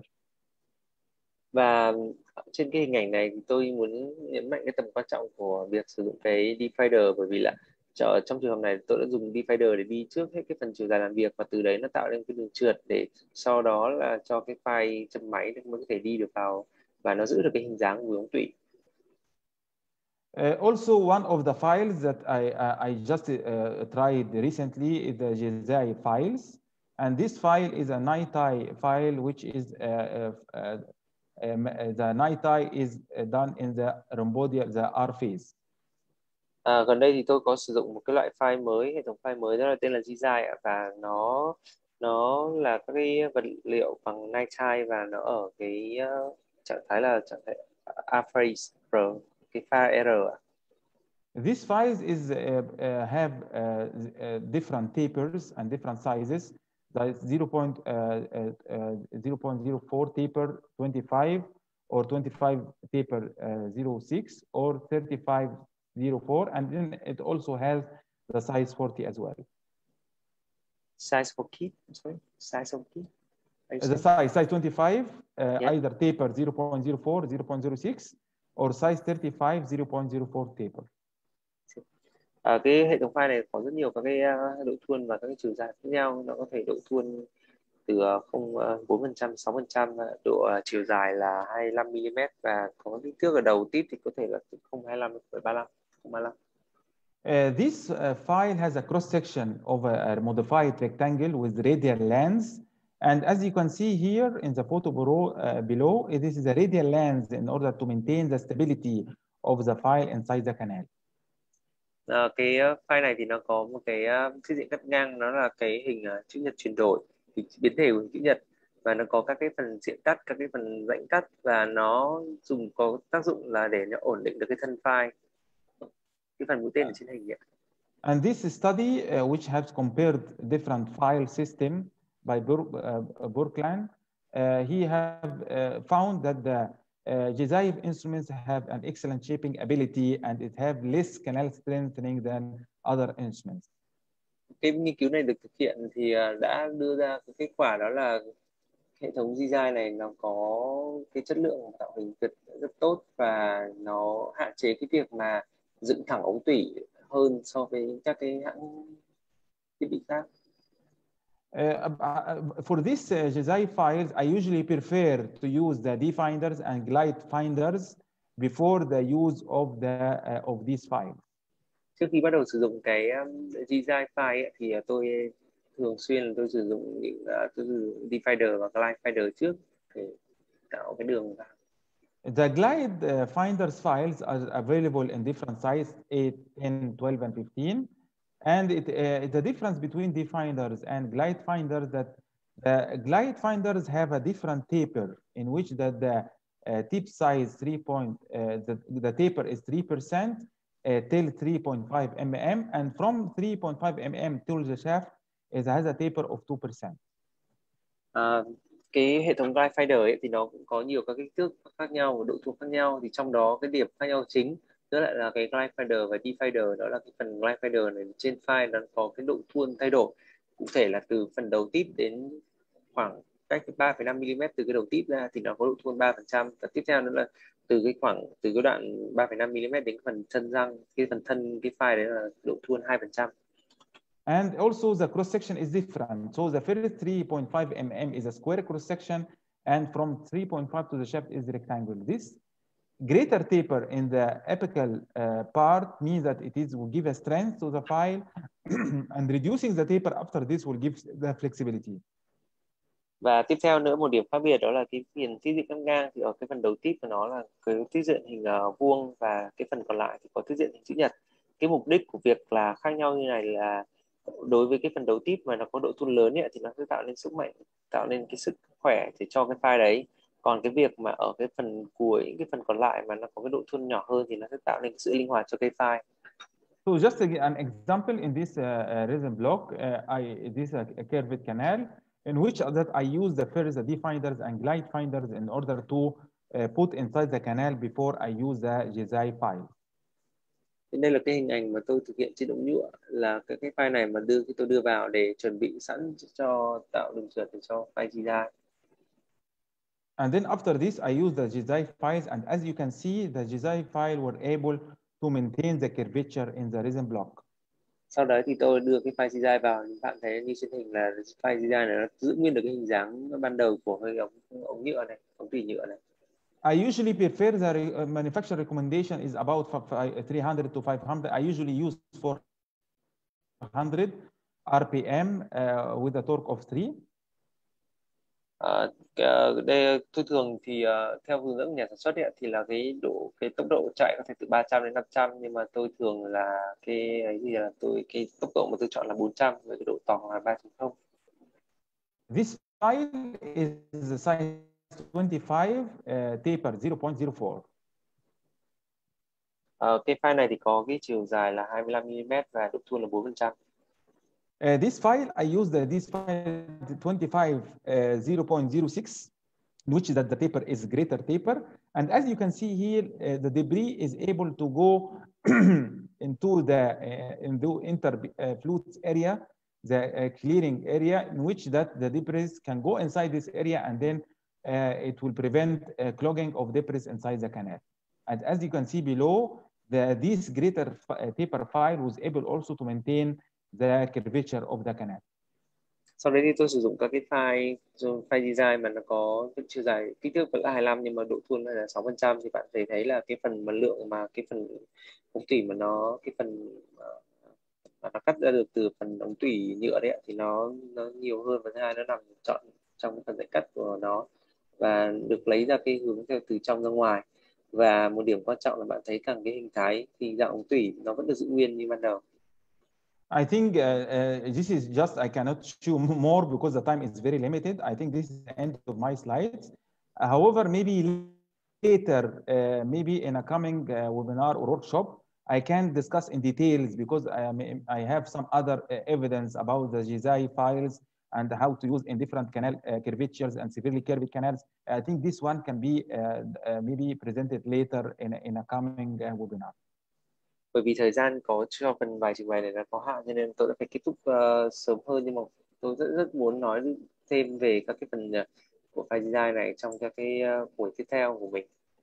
But my initial impression for now, based on my experience with the GZI file, it is a nice file, and it can easily go inside the canal and also can maintain the canal curvature. And also I observed that it does not really have the screwing effect inside the canal. Sorry, the which effect? The screwing. See. Okay. Thì tôi dựa trên những cái ấn tượng ban đầu của tôi, đó là cái hệ thống file này sử dụng rất là dễ dàng và nó được đưa vào trong ống tủy rất là dễ này. Nó có các cái nó vẫn duy trì được hình dạng đường cong của ống tủy và nó không bị cái hiệu ứng gọi là hiệu ứng screwing, tức là hiệu ứng mà bị cái file nó bị kẹp trong ống tủy đấy. Okay, is it we stop now? We just have a small rest if anybody would like to have a questions, and then we go for the next or what? Bây giờ thì bác đang chuẩn bị chuyển sang bài thứ hai ạ. Thì mọi người có muốn là có câu hỏi gì không hay là bác chuyển sang luôn ạ? I saw a question here. Okay. Okay, so do you want? We might.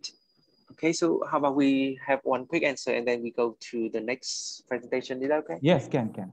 Okay, so the question here is about how to work faster with the calcified kernel, because with those kind of kernel, the issues of finding the right working length is very hard. Okay. The first of all, if identified a calcified canal, I never start with a file size 10 or 8. I have to start with size 6 first. So, and if I have a calcified canal first, I prefer using a size 6 canal. Okay. And then after this, if I try to precurve the file, if the canal is a bit curved, precurve the file, and then try to negotiate with size 6 first. And then after I go with size 6, I just try to maintain the working length once I reach, until I create some sort of initial glide path with a size 6. And then after this, I use the definders size 8 after size 6, because the definders is a non-cutting tip, so it will help me not to have a ledge. Together with using the DTTA also is sometimes very helpful sometimes. This also will help that the canal can be enlarged easily with the size 6, 8, and then 10. Okay, so the size 6 that you use, is that also a definer? There is no definer size 6. The definer is start from size 8. So I use only size 6 as K files. Okay. Thì cái câu hỏi mà có bác sĩ vừa đặt ấy, là làm sao để làm việc nhanh hơn với những ống tủy canxi hóa, vì ngay việc xác định chiều dài làm việc cũng rất khó. Thì bác có trả lời rằng là đầu tiên là cái việc bác sẽ không bắt đầu luôn bằng cái file 8 hay là file 10, mà bác sẽ bắt đầu bằng là file 6. Vừa rồi mình có dò hỏi kỹ hơn về việc là 6 của hệ thống nào, thì bác bảo là bác dùng các file kích thước 6 trước, sau đó là bác sẽ để thông cái ống thủy này và để đi hết chiều dài làm việc, tạo cái đường trượt. Sau khi xong file 6 rồi thì bắt đầu bác chuyển sang lên đến cái file 8, và cái file 8 thì bác sẽ dùng là cái file của divider, bởi vì là nó có cái đầu mà nó không có tác dụng cắt, và như thế thì nó sẽ không tạo nên các cái khớp ạ. Okay, so that's another question. I think maybe I can answer at the end. I start presentation now, and then if there is any we just see them, and then at the end, right, Dr. Fan? Yes, depends on you. I can start, right? Or you prefer? Yeah, but if you prefer to answer all the questions at the end, so we will move the answer to the end. Okay. So maybe I will start second, and then at the end we combine all questions. Okay? Bác vừa hỏi là có nên là trả lời luôn hết các câu hỏi không, thì mình có trả lời bác là tùy bác quyết định thôi. Thì bác bảo rằng là để tí nữa thì để cuối bài thì bác sẽ trình bày, bác sẽ trả lời hết tất cả câu hỏi một lượt ạ. Okay, so please continue. Okay, so you just I tell them to add their questions in the in the chat, and then we can combine all, and then we're gonna answer at the end. Okay? Vâng, và xin kính mời các bác sĩ đặt câu hỏi ở trong cái phần mục Q&A ở phần chat ạ, thì xong một tí nữa bác sẽ trả lời một thể ạ. Okay, can you see now my second lecture? Yeah, I can see it now. Okay, so now the second part is about post placement in root canal treated teeth, and this is considered also is one of the topics which is quite important to know when to put a post in a given canal.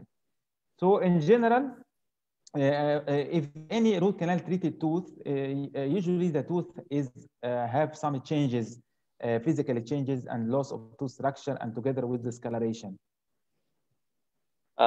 Tiếp theo đó là bác trình bày về việc là hướng dẫn cách đặt chốt hiệu quả. Đây là một cái chủ đề rất quan trọng, đặc biệt là sau khi chúng ta đã chấm thiết uống tủy xong và những cái răng này, đặc điểm của những răng mà sau khi điều trị tủy xong rồi nó thay đổi vào các cái đặc tính vật lý, nó có thể bị mất các cái phần mô răng.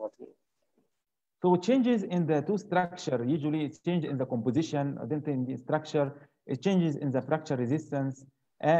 These are all some sort of changes in the structure of the root dentin after root canal treatment. Có những sự thay đổi rất là quan trọng về mặt cấu trúc của răng này, nó có thể là về cả cái cấu trúc nà, nó có thể về mặt răng, về cái độ ẩm của răng. Trên đây là cái hình ảnh những tổng hợp những cái thay đổi của răng sau khi điều trị tủy. However, it is very important to note that the access cavity in the given tooth does not really affect the fracture resistance of a tooth. It only affects only 5%. And the main factor which plays a role in the fracture resistance is losing the tooth structure itself, such as the margin ridges because of caries, which can reach up to 63% loss on fracture resistance of a given tooth. Có một cái việc rất quan trọng chúng ta cần biết, đó là khi mà cái phần xoang mờ tủy chúng ta ấy, thì nó làm ảnh hưởng đến cái phần độ bền của răng sau điều trị tủy, nó chỉ chiếm khoảng 5% thôi.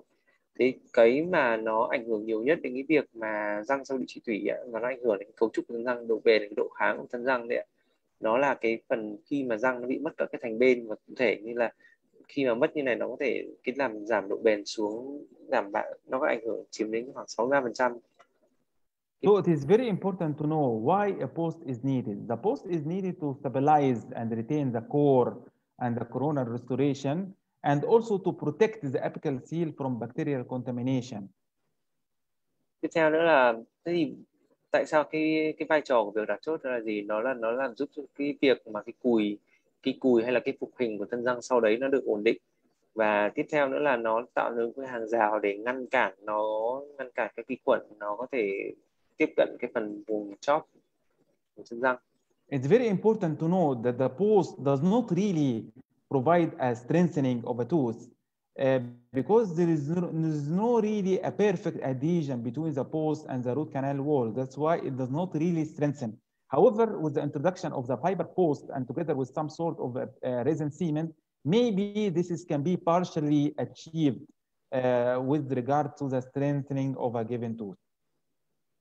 Tiếp theo một việc các bác sĩ một việc rất quan trọng chúng ta cần phải biết, đó là việc cắm chốt ấy, nó không làm cho cái răng này nó chắc khỏe hơn, mà cái việc nếu mà để làm được cái điều này ấy, thì nó phải đạt được một cái sự gọi là cái dính hoàn hảo giữa lại là cái chốt chân răng và cái phần mô răng xung quanh.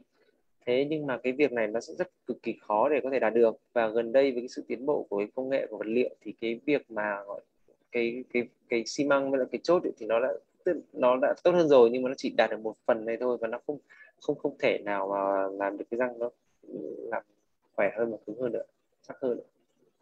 Before we place a post, we have to see first whether the tooth itself is indicated for restoration or no. Because sometimes the tooth is very badly decayed in a way that it is not really indicated for post placement. Trước khi chúng ta mà đặt chốt thì chúng ta phải lựa chọn những cái răng nào chúng ta phải chỉ định cho chính xác. Thì một số những trường hợp mà khi mà nó bị sâu răng rồi nó bị vỡ, tức là nó rất là nặng rồi, thế thì nó sẽ không phải là nằm trong chỉ định để việc đặt chốt ạ.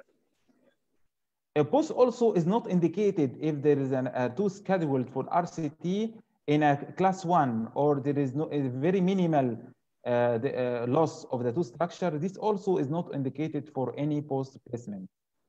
Tiếp theo là cái việc đặt chốt, bên cạnh là ở những răng quá nặng thì những cái răng mà nó gọi là quá nhẹ, theo những răng là có cái xoang mờ tủy mà nó là kiểu lại mồ đệm giống như trên hình đấy, thì những cái răng này thì mô răng nó không bị mất nhiều, cho nên là cái này là chúng ta không cần phải đặt chốt.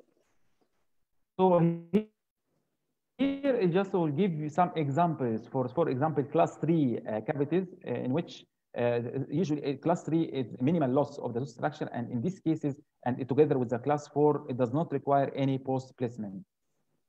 Tiếp theo nữa là cái hình một số cái hình ảnh là về các cái phần mất răng, nó là xoang xếp theo phân loại của Black là xoang 3 và xoang 4 ấy. Thì với mà cái phần mô răng nó mất không nhiều thì chúng ta cũng không cần phải đặt chốt cho những trường hợp này. And in instances in which there is a large decay, and this decay it is less than half of the tooth structure, and there is a limited overbite, and there is minimal stresses. So in this case also post placement is not indicated. Tiếp theo nữa là đối với trường hợp mà chúng ta mà có cái phần thân răng mà nó mất đi, nó lớn hơn 1/2 cái phần thân răng còn lại. Thế nhưng mà về phần khớp cắn của bệnh nhân mà không có vấn đề gì cả thì chúng ta cũng sẽ không cần phải đặt chốt. If the tooth decay, the remaining tooth structure is more than half, but however there is a deep bite or there is increased stresses on the tooth, then in this case a post placement can be indicated. Còn trong những trường hợp mà thân răng nó mất lớn hơn 1/2 và bệnh nhân cộng thêm những cái vấn đề về khớp cắn, ví dụ như là bệnh nhân có khớp cắn sâu hay là những cái stress, thì chúng ta sẽ cần phải đặt chốt. In case if the remaining tooth structure is less than half, then it is obvious that post placement is indicated together with the crown. Và trong những trường hợp mà cái phần thân răng, cái phần mô răng còn lại còn dưới 1/2 thì chúng ta sẽ bắt buộc phải đặt chốt. This also in a similar way also for maxillary for premolars as well. If the tooth structure remaining is less than half, then post placement is indicated usually in the palatal root, and if it is more than half, then the remaining tooth structure is more than half, then no post is indicated. Tức là hình ảnh về các cái phần răng hàm nhỏ hàm trên ấy, thì nếu mà cái thân răng còn lại nó nhỏ hơn 1/2 thì ta cần đặt chốt ở phần chốt chân trong. Còn nếu mà trong trường hợp mà nó lớn hơn 1/2 cái mô răng còn lại thì ta không cần phải đặt chốt. Okay, so now I will move on to the types of posts. Bây giờ tôi sẽ trình bày về các cái loại chốt. In general rules, the post have two requirements. Have to provide the retention and resistance. Retention means the ability of a post to resist vertical forces, and resistance is referred to ability of the tooth and post combination to withstand lateral and rotational forces. Thì nói chung thì một cái chốt thì nó sẽ cần có hai cái khả năng, đó là thứ nhất là khả năng lưu giữ và khả năng kháng lại các lực. Thì cái khả năng lưu giữ được hiểu là cái khả năng mà chống chọi được những cái lực mà theo chiều dọc. Còn với cái khả năng kháng lực này thì nó sẽ liên quan đến cái việc mà chịu được những cái lực theo kiểu lực xoay và lực từ phía hai bên. We have to know that we have different types of posts, and each post has its own radio opacity in the X-ray, and this is also important to be aware of in instance of retreatment. As you can see here, there's examples of 1 to 6. One is like custom cast, and then the tapered, and then the parallel, and then active, which is threaded post together with the passive post, and finally is the fiber post. Mỗi loại chốt thì nó có các cái nó sẽ có cái độ cản quang trên phim X quang khác nhau, và như trên hình A đấy, mọi người thấy có 4 cái phần độ cản quang, và ở dưới thì nó là các cái chốt theo về vật liệu khác nhau. Ví dụ như hình đầu số 1 nó là chốt đúc, thứ hai nó là hình chốt dạng thuôn, thứ ba nó là chốt dạng song song, thứ tư là chốt chủ động, nó có các cái gen ở trên thân, chốt thứ 5 nó là cái chốt tự động và làm bằng kim loại, còn thứ 6 là cái chốt tự động và nó làm bằng cái vật liệu không phải kim loại. The types just will go for the prefabricated metallic posts. Have two types: have passive, have active, and passive posts. The active posts are threaded and they are screwed inside the canal. This type of posts creates great stresses on the roots, and usually it is not favored for post placement. Cái đầu tiên là cái hai loại nhóm chốt, thì nhóm chốt chủ động và nhóm chốt thụ động. Tôi sẽ nói về nhóm chốt chủ động. Nhóm chốt chủ động này thì nó có các cái gen ở trên thân của cái chốt này, và nó sẽ được xoáy vào trong cái phần thành ống tủy. Cái chốt này thì nó rất tốt trong cái việc là giữ được cái trong răng này, nhưng rất tốt trong việc lưu giữ, tạo cái độ lưu giữ.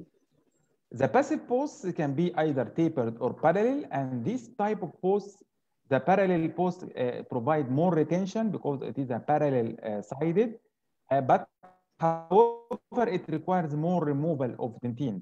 And usually the passive post is more favored because it does not create much stresses compared to the active post. Sorry, the last sentences was the passive pose is more favorable compared to the active pose because there is no much stresses on the root. okay. So, tiếp theo nữa là về nhóm chốt thụ động. Nhóm chốt thụ động này thì nó có hai nhóm nhỏ hơn, đó là nó có thể là chốt dạng thuôn và thứ hai chốt song song. Cái chốt dạng song song này thì nó sẽ lưu giữ tốt hơn là cái chốt dạng thuôn, bởi vì là nó cái diện tích mà lưu giữ nó tốt hơn, lớn hơn, thế nhưng mà nó sẽ có bất lợi, đó là mình sẽ phải lấy đi cái phần mô ngà nhiều hơn. Còn so sánh với việc giữa là chốt chủ động và chốt thụ động thì cái chốt thụ động sẽ tốt hơn, bởi vì là cái chốt thụ động nó tạo nên cái stress nhiều lên cái chân răng, nên gây gãy. So this is just an examples for parallel and tapered serrated, which is passive, and then the tapered and parallel threaded, which is create the stresses and which is not favored for post. Thì trên đây là hình ảnh giữa hai nhóm mà chốt thụ động và chốt chủ động ấy. Thì ở bên trái là cái chốt thụ động, thì nó là có các cái khía rãnh nó được khắc lên trên răng, trên những cái chốt đấy, chứ nó không phải là gen. Và thứ hai nó có hai loại, mọi người thể thấy là hình song song và hình thuôn đấy. Còn bên phải là hình là chốt chủ động và nó có gen đấy, nó sẽ xoáy vào trong cái phần thân răng, thân ống tủy. The other types, which is also commonly used nowadays, is the fiber posts, and this consists of reinforcing fibers embedded in a resin formalized matrix. And this is one of the nowadays very commonly used because of the good aesthetics and comparable modulus of elasticity to the two structure. Cái tiếp theo nữa, cái chốt mà sử dụng gần đây đó là chốt sợi. Chốt sợi này thì nó gồm có những sợi cường lực, nó được gia cố trong cái phần khung nhựa. Thì cái vật liệu mà cho cái chốt sợi này nó có thể là sợi carbon, nó có thể sợi thủy tinh, nó có thể là silica, là sợi thạch anh. Thì cái ưu điểm của cái chốt sợi này là cái cấu trúc nó gần giống với lại cái phần mô răng. This is like different types, like the relay post, relay X. This is the resin cement, which is applied together with the post. Together, this is just some also the unicore from Ultradent as well. So there is different types of posts, and which is usually supplied with the resin cements, in which we have to be placed in order to have some sort of bonding with the root dentine. Tiếp theo nữa là cái hình ảnh đây là một vài cái ví dụ minh họa của rất nhiều các loại chốt trên thị trường, và bên cạnh đấy là những cái loại xi măng được sử dụng, cái loại mà keo dán được sử dụng đi cùng với lại những loại chốt này. Usually the procedures for applying the resin, the fiber posts, that we usually each size has its own drill in which that you can use a drill, and then after this the canal is irrigated sodium hypochlorite, and then the post is swabbed with alcohol, and then after this the capsule for resin cement is inserted inside the canal. Sorry, okay, I just lost okay. So each post, resin fiber post, has its own drill. So once we use the drill inside the canal, then we irrigate the canal, and then we swab the post with alcohol. After this, we insert the resin cement inside the canal before placing the post. Vâng, thì cái việc mà gắn răng, cái quy trình mà gắn chốt này thì đầu tiên sẽ là việc là mình sẽ làm khô hai cái phần khô ống tủy này, sau đó khô bằng khô cồn này, sau đấy thì mình đầu tiên là bơm rửa ống tủy này, sau đó làm khô ống tủy bằng cồn này, và tiếp theo nữa là mình sẽ bơm cái xi măng vào trong cái lòng của chốt này, trong lòng của chân răng. And then after this the post is placed, and then after this light cured for 40 seconds. Tiếp theo là mình đưa cái chốt này vào và chiếu đèn để cho nó được trùng hợp trong vòng khoảng 40 giây. Sometimes also there is some sort of sandblasting can be done, or salinization on the post head, in order to increase the bonding between the post and the core and the cement. Sometimes also treatment of the post may enhance the bonding between the post and the core or the cement. Đôi khi một số trường hợp chúng ta sẽ phải xử lý các cái bề mặt của cái phần chốt này, thì mà có thể bằng cách là ví dụ như là ta thổi cát này, hoặc là ta sử dụng cái xi lân hóa này, thì làm như vậy để làm tăng được sự lưu giữ ở trong giữa chốt và xi măng và cùi răng. So in this systematic review, they have done on the surface treatments of the fiber post, and it is found that the phosphoric acid and hydrogen peroxide they are rapid shear side, which can increase the post retention, In addition, also the silane application also strengthen the post bonding to the resin cement. Đây là cái nghiên cứu về các cái kỹ thuật để các cái kỹ thuật xử lý bề mặt để có thể làm tăng thêm cái sự dán dính giữa chốt và cái phần thân răng, thì thấy kết quả đó rằng là việc xử lý mà bằng axit phosphoric hay là cái oxy già đấy thì là làm tăng cái phần tăng cái khả năng lưu giữ của chốt, và bên cạnh đấy thì có một việc nữa có thể là dùng cả sealant nữa, đó là một cái cách để làm tăng cái sự lưu giữ của chốt với lại thân răng. Just this is a figure to show what is the difference between metallic and fiber posts, because actually the stress distribution of a metallic post is different from fiber post, in which usually the stresses is distributed to the apical part of the in metallic post. Đây là một cái hình ảnh minh họa về việc sự khác nhau chủ yếu giữa lại là cái chốt kim loại và chốt sợi. Thì cái việc đó là cái việc sự phân bổ cái stress của trên chân răng. Thì đối với chốt kim loại thì cái stress này nó tập trung vào phần 1/3 chóp. However, in the fiber post, the stress is usually in the coronal part, and this means that if failure would occur, usually the failure in the fiber post is favorable compared to the metal, because the fracture would be occurred in the coronal part, which it can be repaired. However, in the metallic post, the fracture will be in the apical, and usually the tooth end with extraction. Thì đối với cái chốt sợi ấy, thì nó có sự khác biệt rất lớn với cái việc mà cái vị trí mà tạo stress nó là vị trí ở phía thân răng.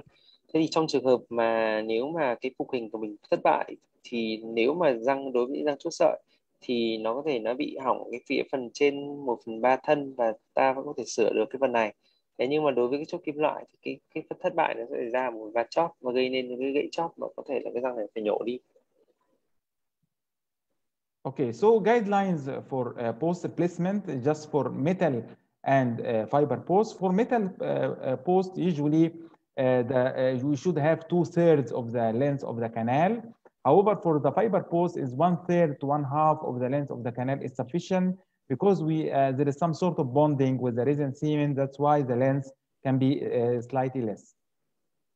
Tiếp theo nữa là cái việc về sửa soạn khác nhau một chút giữa lại là chốt kim loại và chốt sợi. Thì đối với chốt kim loại thì chúng ta sẽ phải đi hết khoảng 2/3 chiều dài của ống tủy, nhưng mà đối với chốt sợi thì chúng ta chỉ cần khoảng 1/3 tính từ phần ống tủy, từ chóp, hoặc là 1/2 chiều dài chân răng là có thể giữ được cái chốt sợi này là tốt rồi, bởi vì là chốt sợi này nó có thêm sự lưu giữ của xi men nữa.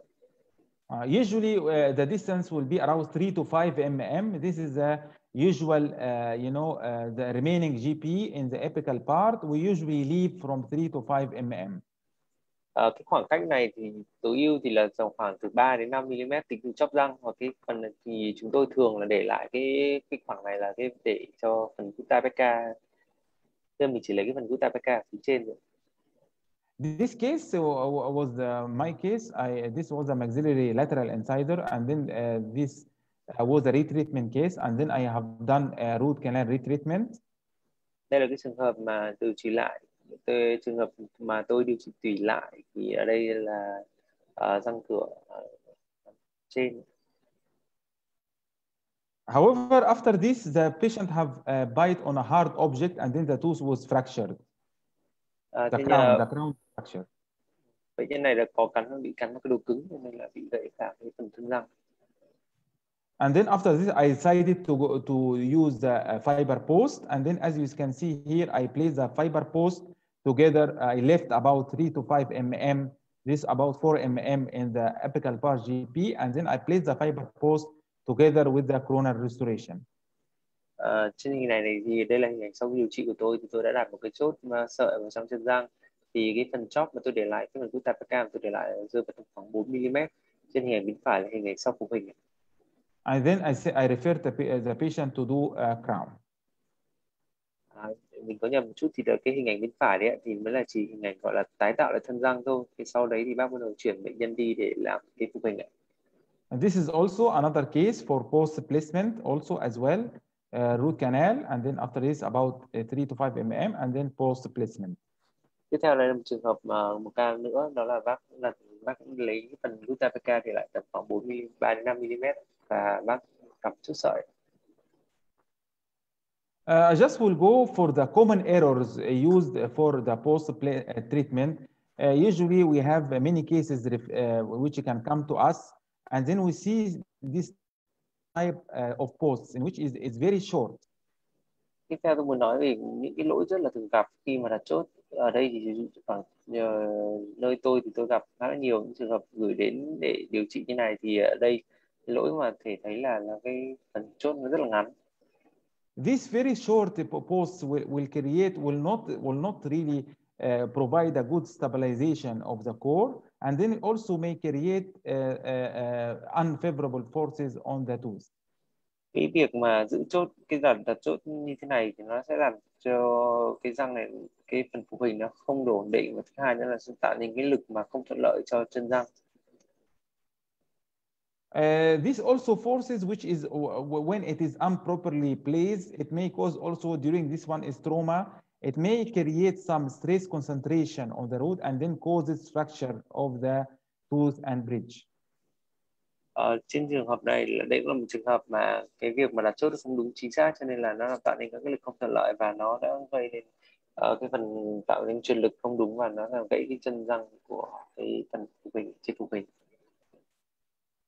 Some of the errors also, this is a custom made post which is very long, only leaving about 1 mm for the GP. This is also another example for a very long post. Tiếp theo nó là một cái lỗi thường gặp nữa, đó là cái việc mà cắm cái chốt quá dài và cái phần nút TPK để lại nó chỉ có khoảng 1 mm thôi. Bên cạnh bên trái là cái việc sử dụng chốt đúc, còn bên phải là cái chốt chủ động. So in case we have a retreatment for post, and then we would like to remove this post, I just want to highlight about the procedures of removing a post if it is indicated. Tiếp theo là tôi muốn nói về những trường hợp mà chúng ta điều trị thủy lại và trên bệnh nhân mà đã từng gặp chốt rồi, thì tôi muốn nói một số các chia sẻ về cái việc mà có thể lấy chốt ra được, chốt cũ. It is important to judge the situation wisely, such as in this case was treated 20 years ago. There is no caries, the crown is very nice, and I have a short post and have a broken file, and then the case is stable, does not have any signs and symptoms, does not have any problem. So in such cases, it's better not to interfere, just leave the case as it is, since it is okay for 20 years. Đầu tiên là cái việc chỉ định, cái việc lựa chọn cái ca mà ta nhận điều trị nó rất là quan trọng. Ở trong trường hợp này là bệnh nhân đã được điều trị cách đây 20 năm rồi, và trên này thì chốt thì một là nó rất là ngắn, thứ hai trong ống tủy là cái dấu hiệu của cái phai gãy, nhưng mà cái răng này thì nó lại không có lỗ sâu hay là bệnh nhân không có triệu chứng gì cả. Bởi thế nên là những trường hợp này tôi khuyên là tốt nhất là không nên điều trị, không nên làm gì đối với những trường hợp này, bởi vì là bệnh nhân đã 20 năm rồi và không vấn đề gì cả. So the first important part, we have to establish an access to the crown. Either if the tooth is a restoration or a crown, we have to go first and access to the post without making any injury to the post head, because the post head is the way which we have to engage in order to grasp this post head and then remove the post. Tiếp theo là cái việc mà tạo đường vào cho cái vào vị trí của hệ thống ống tủy ạ. Thế thì khi mà chúng ta vào, chúng ta rất là để ý cái vị trí mà đầu của cái chốt ạ. Đấy là cái mà chúng ta sẽ sử dụng để lấy cái phần chốt ra. Thế nên chúng ta cực kỳ cẩn thận để giữ được cái phần vị trí này. So one of the simplest way to remove a post from a canal is using the mosquito forceps. This mosquito forceps is able to engage and on the head, which you can after this make an counterclockwise to remove the post. Đầu tiên một cái thiết bị quan trọng mà các thầy dùng đó là cái kẹp này. Cái kẹp này thì chúng ta sẽ đặt vào cái vị trí đầu của cái chốt này, và sau đó nó vặn theo ngược chiều kim đồng hồ để lấy cái chốt ra. Another way of removing the post, such as the custom-made post, is using the ultrasonic vibration, using the ultrasonic tips. Cách tiếp theo nữa đó là để có thể lấy chốt được là chúng ta sử dụng cái hệ thống siêu âm, dung siêu âm ạ. Also some other kits which can be used in order to remove the post, such as the Maserran kit. Đây là một cái thiết bị một cái hệ thống, một cái bộ kit chuyên dụng để cho việc lấy chốt ạ. Có thể dùng cái dụng cụ này. And also the Igler post removal also is another device which can be used to remove the post from the canal. Tiếp theo là một cái hệ thống khác bạn thì sử dụng để lấy cái chốt ra. Cái hệ thống này thì tên là Eckler. For removal of fiber posts, there is some burrs which are designed in order to remove these posts, such as the gyro tip burrs. Để lấy được cái chốt sợi ra ấy, thì chúng ta có thể sử dụng một cái số vật liệu chuyên dùng, ví dụ như là cái mũi khoan gyro tip. This tip is designed to have like some sort of a heat generation, which can be transmitted to the matrix, and this will soften the matrix, and then the fiber post will be easily removed. Cái cách thức hoạt động của cái hệ thống này đó là khi mà tạo cái mũi khoan này, nó tạo nên sinh nhiệt, và sinh nhiệt này sẽ làm cho mềm cái vật liệu bên trong cái chốt ấy, thì nó sẽ làm cho cái việc lấy ra trở nên dễ dàng hơn. And this shows just an example how a post is removed using the gyro tip burrs. Đây là cái hình ảnh ví dụ của việc là sử dụng cái mũi khoan gyro tip để lấy cái chốt ấy. This is one of the strange cases that I have treated. This is a post was placed in the forcation, which is a very unusual location for post, and then this post I removed using the mosquito forceps. Đây là một cái trường hợp rất là hiếm, rất là đặc biệt mà tôi gặp, đó là cái chốt này nó lại cắm được vào cái phần chẽ của chân răng, và trường hợp này thì tôi đã lấy nó ra bằng sử dụng cái kẹp. And then after I removed the post from the forcation, I restored with a resin composite because it was not actually a perforation. So I restored this area with resin composite, and then I found also a missed canal in the mesial root. Cái trường hợp này thì sau khi lấy trong cái chốt ra xong thì tôi phục hồi lại cái phần lỗ thủng đấy bằng cái composite, bởi vì là trong trường hợp này thì cái phần chẽ nó chưa bị thủng ra ngoài. Tiếp theo nữa là khi mà xong vào đó là tôi cũng phát hiện thêm một cái ống tủy nữa và chưa được điều trị, và nó ở phía chân gần. This is also another case which have have also a post, ready-made post in the distal root, and have also a custom-made post in the mesial root, and then I removed the ready-made in the distal by mosquito, and then the other one I removed with using ultrasonic. Đây là một trường hợp nữa mà tôi có lấy cái chốt ra, thì trên cái răng này ở cái chân sai ấy, nó là cái chốt chủ động, còn ở cái chân gần nó là cái chốt đúc. Thì ở chân sai thì tôi dùng cái kẹp mosquito để tôi vặn xoáy nó ra, còn ở cái chân gần này thì tôi dùng đầu siêu âm để tôi lấy nó ra. And then after this I make a retreatment of the case. Sau đó thì tôi điều chỉnh tủy lại ca này. Okay, this is also another example of having cases which have two posts in two canals. Đây là một trường hợp khá đặc biệt, bởi vì là nó có hai loại chốt khác nhau và hai cái chân răng. So in conclusion, the role of the post is mainly to stabilize and retain the core and to perform mechanical biological function by protecting the apical seal. And also the use of fiber post, especially in the anterior indentation, has several advantages, mainly aesthetics and favorable forces distribution. And finally, there is several methods are used in order to remove the post whenever it is indicated. Để kết luận cái bài của mình thì tôi có 3 cái chia sẻ. Thứ nhất là cái vai trò của cái chốt ấy, thì là chủ yếu là để cho việc lưu giữ và lưu giữ cái phần cùi và phần phục hình bên trên, và thứ hai là nó bảo vệ được cái phần trám bít ở phía chóp ấy. Việc sử dụng cái chốt sợi này thì đặc biệt là cái phần vùng răng cửa trước ấy, thì nó có rất nhiều cái ưu điểm, chủ yếu là về thẩm mỹ, và thứ hai nữa là về việc mà phân bố lực, và cuối cùng là có một vài các cái cách thức khác nhau để có thể sử dụng để lấy được chốt ra. Okay, thank you very much. And now I'm very happy to receive your question. Vâng, và rất cảm ơn các bạn vì và bây giờ tôi sẽ bắt đầu phần trả lời câu hỏi. So we go to the second questions. He would like to ask at some root that is curved at the end with some 10 seconds here. Sorry, again, can you? Sorry, I will need 10 more seconds for it.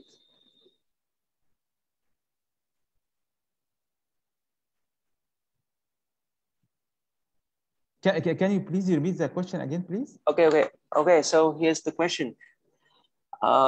He would like to ask about the tooth that has curved root, and at the end, at their apical third, there's a bifurcation. How can we do the obturation? Can we do the vertical condensation, or do we use the other material other than gutta percha? Okay. In this case, if there is an apical bifurcation, it is very difficult to put two master GP if there's an apical bifurcation. So what I do usually, I put a master cone in one canal, okay, and then I soften the GP, and then I push the GP to the other canal, because it's very difficult to put two master cone in two canals if there is an apical bifurcation. I just put one master GP in one canal, and then after this, I soften, and then I push the GP to the other canal. This is what I usually do. Okay. Có một câu hỏi bác sĩ vừa hỏi, đó là cho em hỏi là những răng có chân cong mà ống tủy chia 2 1/3 chóp thì trám bít như thế nào? Lèn dọc được không? Hay mình sẽ dùng các vật liệu trám bít không phải cắt ra?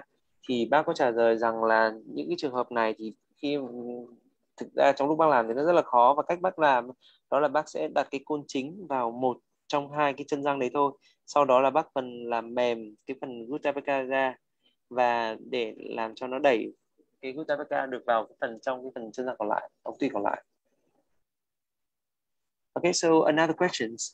Could you please share some tips for negotiating a ledge of pre-canal? Okay, just one moment. Một câu hỏi tiếp theo đó là bác I would like to because to just answer again the question that question. I just will share with you. Can you see this slide? Okay. Bây giờ bác muốn trả lời về cái câu hỏi trước một chút, bác muốn nói thêm một cái câu mà vừa rồi mình được hỏi đấy ạ. Okay, so in this slide you can see, right? Yes. I can see it now. Yes, I put one GP in one canal, but of course this GP is still the end here, okay? And then I soften the coronal part of the GP, and then I push to the other canal, okay, using the Machado pluggers. So I put one master GP in one canal, and then I soften, and then I push the other GP to the other canal, and then I make backfilling. So this is what I do in the apical bifurcation. Trong trường hợp mà bác chia sẻ bằng cái việc mà để hàn được ống tủy mà nó chia đôi ở chóp ấy, thế thì ở đây bác đầu tiên mọi người nhìn thấy ở cái hình số 2 ấy, là bác đặt một cái côn chính vào trong cái phần đấy trước, vào trong một cái ống tủy trước. Thế sau đó là bác lấy làm mềm và làm mềm vào cái hình ảnh như hình ảnh số 3 đấy. Thế sau đó bác đẩy phần gutta percha xuống, phần gutta percha được làm mềm xuống thì nó đã được đẩy vào trong phần ống tủy thứ hai. Hệ thống bác dùng là bác dùng hệ thống len nóng ấy.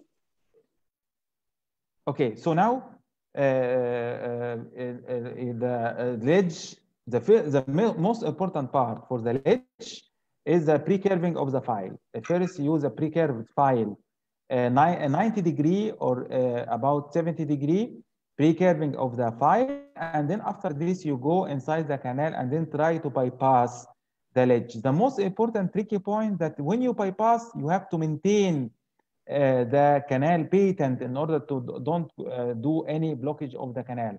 So once you pre-curve, the pre-curve of the file should be sharp curvature of the file in order to bypass the ledge. Once it is bypassed, you have to use filing motion in order to try to smoothen the ledge part, and then after this you go for larger files till the ledge becomes smoothened. Okay, see. So I have one more question. I have a further question about, you said that pre-curving, but 90 degree? Yes, 90 degree or 70 to 90 degree. It should be a sharp curvature. Sharp curvature? Sharp curvature, yes. Okay. Tiếp theo một cái câu hỏi nữa về việc là làm sao để vượt qua những cái phần khớp ở trên ống tủy đấy, thì bác có trả lời rằng cái việc quan trọng của bác làm đó là cái việc của bác các bẻ cong cái đầu file trước khi la qua. Cái bẻ cong cái đầu file này thì tức là mình uốn cong cái đầu file ấy, trước khi mình đưa vào trong ống tủy, và mình khi đưa vào thì mình sẽ cố gắng là mình đã vượt qua, và có một điểm rất quan trọng là mình phải giữ được cái phần thông, tức là cái sự thông của cái ống tủy này, và đừng tạo nên các cái đừng tạo tắc. Tiếp theo nữa là khi mà đưa vào rồi thì mình sẽ đưa theo cái động tác lên xuống để cho hạn chế tạo khớp. Và tiếp theo nữa là sau đấy thì mình sẽ đi cái file lớn hơn. Ngoài ra thì bác cũng có nói về việc mà bẻ cong, nhưng mà 70 hay 90 độ gì đấy thì mình không chắc về cái đoạn này, thì mình sẽ hỏi lại và mình sẽ trả lời để mình hỏi kỹ hơn bác. Okay, so another questions about, well, they asked about question. They use the Z to the working length, but the cone doesn't go fully all the way in. So what will be the problems? Okay. In such cases, the first thing you have to make sure that the master apical file is already loose to the full working length. Okay, should be loose. So if there is still some binding, so this means that maybe you have to go back to the master apical file and make some filing before you insert again the GP. This is number one. The second point, if your file is really very loose and still the GP does not go, then it is better to change the GP to another one, because actually, even if the GP is the same size, sometimes there is a very minor differences in the sizes in the GP. So it is better if you are very confident that the file, master apical file is loose, then GP also still cannot go, then it's better to change the GP with maybe a different one. Okay, number three, if still this error occurs, then this maybe you can go to one size smaller master GP, and then you just cut with a scissors the tip till you have the reaching the working length to have also the tuck back action. Sorry, about the three solution. You say that you go to the master bigger, master GP. One size smaller. The first one is go back to the master apical file, make sure it is very loose before going to the master. Yeah, I get it. So second one is different one.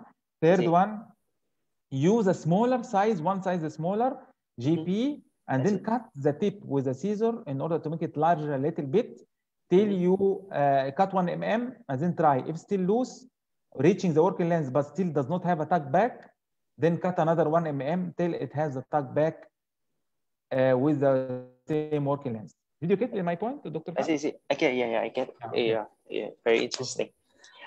Mình vừa hỏi có cái câu 3 của bác sĩ Diêm Đỗ đấy ạ, thì là bác hỏi rằng là tại sao tôi xài file Z đến chiều làm việc mà côn lại không xuống được, là lỗi do đâu ạ?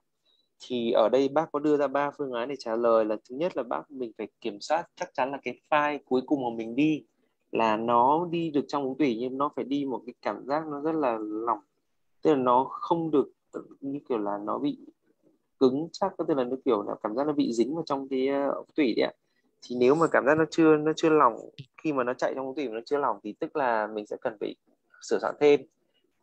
Rồi tiếp theo nữa, khi mình đã sửa soạn như thế rồi mà cái file nó không xuống rồi thì mình sẽ cần cân nhắc là việc là thay cái côn Gutta Pekka mà mình dùng. Tại vì thực ra là mặc dù là sản xuất bằng máy nhưng mà không phải tất cả những cái côn này nó đều có kích thước nó giống nhau hoàn toàn 100%. Bởi thế nên là sẽ thử là thay đổi như thế. Còn trong trường hợp mà hai phương án trên rồi mà vẫn không được thì mình có thể làm một cách, đó là mình đi một cái côn Gutta Pekka mà nhỏ hơn cái loại vừa rồi.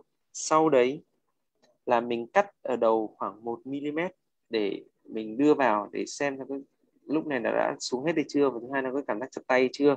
Còn trong trường hợp mà nó vẫn không được thì mình có thể thử cắt theo từng 1 mm một cho khi mà nó có cảm thấy nó vừa. Đấy là 3 phương án mà bác đưa ra đấy. Okay, and so there's another question that should we do the post placement on the same day we do the obturation?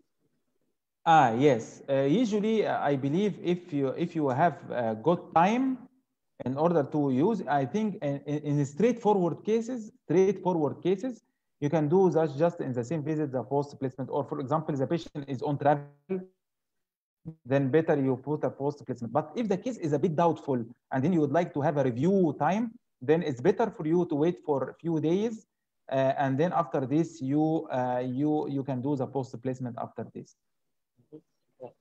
Một câu hỏi mà có bác sĩ vừa gửi ấy, thì là bác sĩ hỏi rằng là mình có nên là cắm chốt và trám bít ống tủy trong cùng một ngày hay không, thì bác trả lời rằng là cái đấy thì có thể thực hiện được. Thế trong trường hợp mà nếu mà ví dụ như là bệnh nhân phải di chuyển chẳng hạn, hoặc là bệnh nhân không có nhiều thời gian ấy, thì chúng ta vẫn có thể thực hiện cái đấy là trong cùng một buổi, tức là vừa trám bít ống tủy xong rồi vừa cắm chốt luôn. Thế nhưng mà nếu mà được thì mình sẽ, nếu mà có thời gian, mình có điều kiện thì mình có thể là để một thời gian để mình theo dõi, sau khi trám bít ống tủy xong thì mình hãy đặt chốt ạ.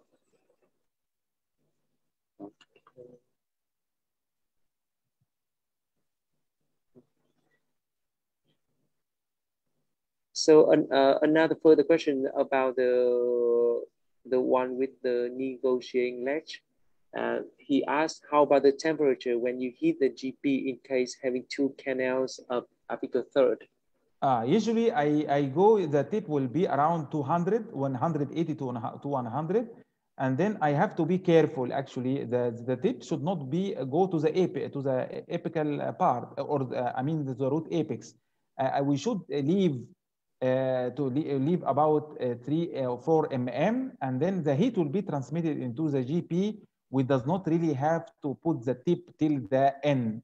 Okay, so after this the transmission, but there is also a very important clinical tip that you have to test first the plugger, because the plugger should be reaching about 3 to 4 mm from the working length. You have to make sure that you have a small plugger in order to pack the GP nicely in this area. And then using the system B, usually is 100 degree, 180 degree. You can soften the GP, and then you can pack the gutta perca into the other canal.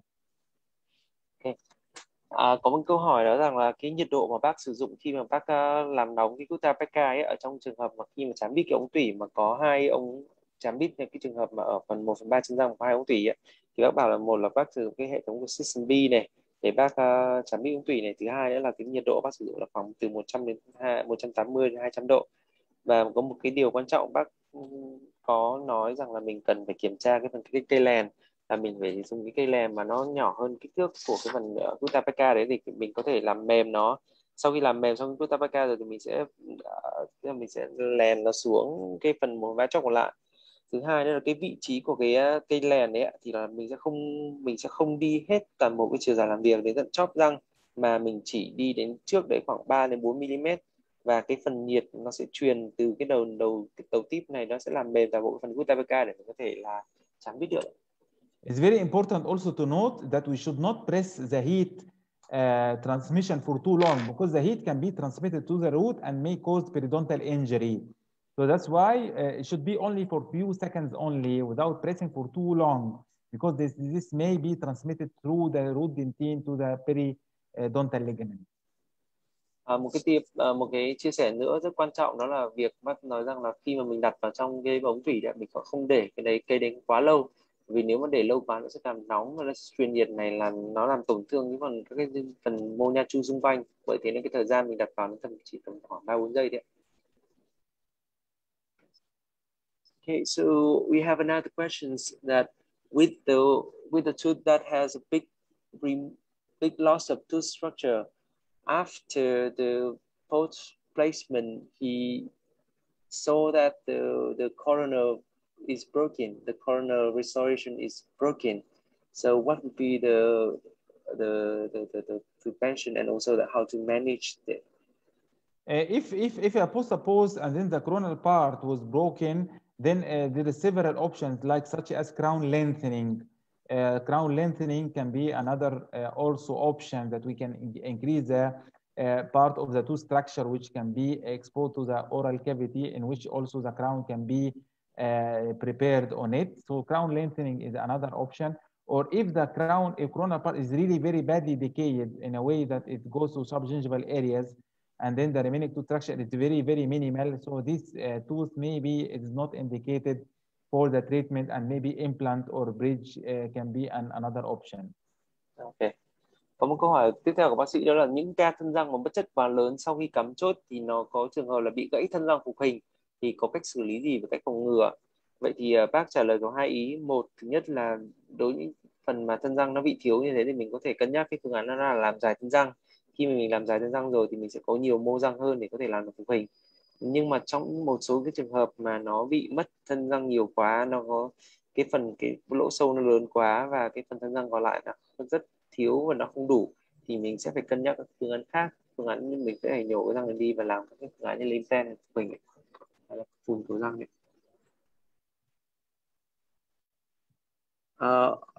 We have another question that if we don't have ultrasonic and magnification, do we have any other solution to detect MV2? And when we shaping the MV2, is there any difference? Because as the way I can see that it is small, it is very small, and it is like convex, so it might be broken. The file Okay. might be broken. Actually, as I showed in one of my cases, sometimes the MB2 is a separate canal. So this means the reason that this canal is when it is missed, it does not have much clinical influence, that many times it is connected to the MB1. But however, sometimes this canal is separate. And in this case, it may cause pain, persistent pain after treatment. So that's why we should try our best not to miss the MB2, because sometimes it can be open separately from the MB1. Without magnification, without ultrasonic, sometimes, as I mentioned, bleeding point, or maybe using the DG16, in which that you feel that there is a ditch in this area. These are two landmarks that you may also can feel that there is another canal. And there is also another landmark, a persistent pain after the treatment. For example, you have a patient which you already have done RCT, but still the patient have pain on percussion. So this means that maybe there is a missed canal in the MB2. Okay. Có một cái bác chia sẻ ấy, thì là như chúng ta đã biết rồi là mình sẽ nói về câu hỏi trước. Câu hỏi là cách xác định ống MB2 trên lâm sàng nếu không có siêu âm và kính phóng đại thì có cách nào không? Cách sử dụng ống MB2 thì có gì đặc biệt không? Bởi ống tủy MB2 khá nhỏ và gắt, thường hay cách dụng cụ nên không cẩn thận. Thì bác có nói rằng là khi mà mình sử dụng, đầu tiên là cái việc mà mình phải biết về cái ống MB2 đã. Thứ hai, nó sẽ thường như bác chia sẻ thì nó có thể là nó có thể thông với lại cái ống MB1, hoặc là trường hợp là nó tách thành ống tủy riêng. Thì khi mà trong trường hợp mà nó sẽ có một dấu hiệu để nhận biết là có thể mình vẫn còn sót MB2, đó là việc là sau khi mình điều trị tủy xong rồi mà bệnh nhân vẫn còn đau, và đó là một cái yếu tố để mình nghĩ đến việc là mình đã bỏ sót cái MB2. Tiếp theo đó là việc là mình xem các cái điểm chảy máu. Tiếp theo nữa là một cái nữa đó là cái vị trí, xác định cái vị trí giải phẫu của nó dựa trên các cái điểm, các cái tình huống mà nó hay xuất hiện đấy. Ngoài ra thì mình bổ sung thêm ngoài nữa là có một số các cái test để xác định cái MB2, thì trong slide của bác cũng có rồi đấy. Thì có gì mình sẽ tí nữa thì mình sẽ kiếm lại và mình sẽ gửi lại cái phần đấy cho bác sĩ hỏi. Okay, another question about what is the cement obturation that you normally use? Usually I use the AH plus sealer, which is epoxy resin sealer. This is my preference. But of course, zinc oxide based sealers, I think the type of sealers usually they are okay, but my preference, because there is some sort of bonding or good sealing of the AH plus, I prefer AH plus more than even the AH26, because AH26 may discolor the crown if it is remnants in the crown, but AH plus does not discolor the tooth structure. Vừa rồi bác có một câu hỏi là về việc loại xi măng trám bị bác thường dùng ấy. Thì bác nói rằng là bác thích cái loại AH plus hơn. Thì có một loại nữa bác không thích dùng lắm là AH26, thì cái loại AH plus nó sẽ tốt hơn bởi việc là nó sẽ không gây đổi màu thân răng sau khi điều trị. So I think that there will be maybe the last question today. Okay. That could you share one specific case about when you remove the fiber post and retreatment? Like sorry again, please. Can you ask again? A specific case about removing fiber post and retreatment. We do the root canal treatment. the CBCT. Sorry, I can redo the root canal treatment and removing fiber post. Yes. So can you share the one specific case? One specific case for removal of fiber post. Actually, yes. I don't have now. I'm having a case, but I don't have now. But I think I shared in the lecture about removals with a zero tip burr, which can be used for removal of the fiber post. I just would like to mention quite an important clinical tip. Despite that the fiber post the color is quite close to the root dentine, however, is texture, and if you're gonna feel the difference between the tooth structure and the fiber post. Okay, so despite that the color is almost the same, but using the zero tip will not cut into the dentine. It will cut only on the it will soften by heat the matrix of the fiber post. So sometimes clinicians ask me whether there is a possibility for a perforation of the tooth if I'm using such a burr. However, no, because actually the texture of the fiber post and then the zero tip it does not really cut into the dentine. It cut into the post itself, and it is quite easy to remove this post from the canal. So I have one question about how to use the zero tip burr, because I haven't seen it. But when you put the zero tip in, and what will be the next step? It is a low speed in which it was inserted inside the handpiece, and then you just can go along the fiber post, okay, and then till it removes the fiber post from the canal. And then after this, you have two options. Either you do retreatment, because if the root canal filling is short, for example, or there is a missed canal, then you have to do first the root canal treatment, then make obturation, and then you decide which post type you would like to follow. Either you would like to place another fiber post, or maybe you go for custom made post based on the treatment plan. Vừa rồi có một câu hỏi nữa về việc là bác có thể chia sẻ một ca cụ thể lấy chốt sợi và điều trị lại không ạ? Thì bác cũng trả lời rằng là bởi bác có chia sẻ trong cái file đấy rồi đấy ạ. Thì có một điểm quan trọng bác ấy nói là cái việc mà sử dụng cái mũi khoan mà gọi là zero tip ấy. Thì cái mũi khoan này thì nó có một điểm rất là hay là nó khi mà nó khoan thì nó sẽ không khoan vào cái mô ngà, mà nó chỉ làm mềm cái chốt sợi đấy thôi. Bởi thế nên khi mà cách chúng ta dùng là chúng ta sẽ đưa cái đặt mũi khoan này vào cái phần tay khoan chậm, sau đó chúng ta đi dọc suốt chiều dài của cái tay khoan này, và nó sẽ làm mềm, nó sẽ lấy đi toàn bộ cái phần chốt sợi này.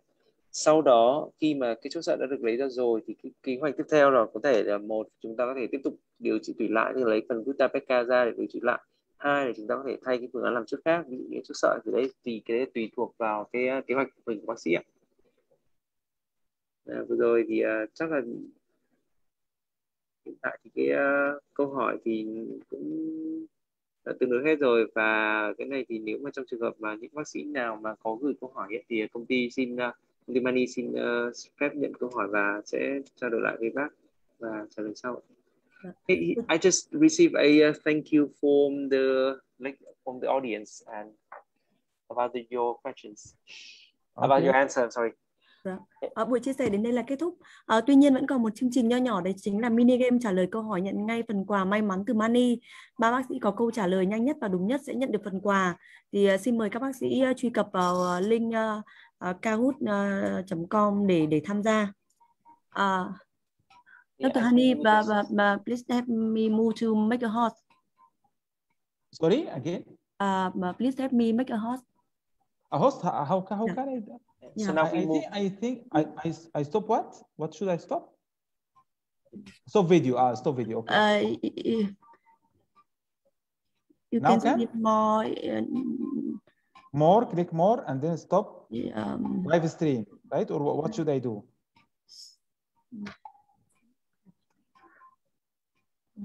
Now you are the host now. It's okay now. Dr. Hany, I know that it's very late in Malaysia now. No, I'm okay. Thank you very much for sharing your value experience with our Vietnamese dentist. Wishing you and your family health and safe during this COVID time. And Yes. see you in next event of Money. And I very hope you can come to Vietnam soon in the future. Yes, sure, sure. It is my pleasure, and really, I'm very happy to stay connected with my colleagues in Vietnam. And also, I hope maybe we can also collaborate, as I mentioned, for the survey study. Maybe Dr. Pham is interested, or any colleague interested to do a survey on the new system for volcano morphology, or maybe we can collaborate in several ways. I'm very happy to stay connected always with my Vietnamese colleagues. Okay, thank you very much. Yeah, you're welcome. Thank you and good night. Okay, good night. Okay, okay, bye.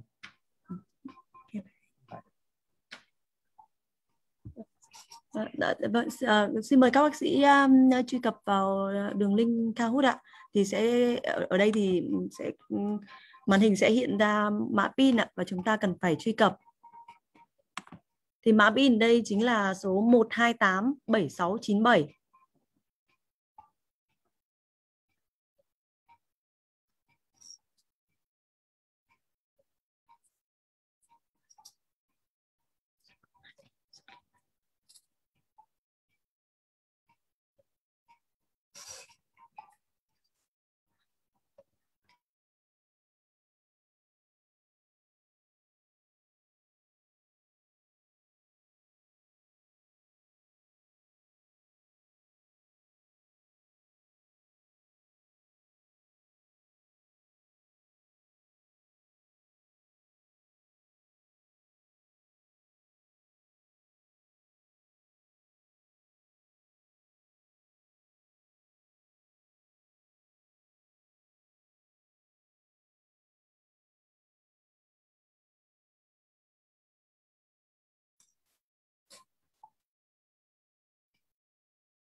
Hiện tại thì các bác sĩ đang bắt đầu truy cập vào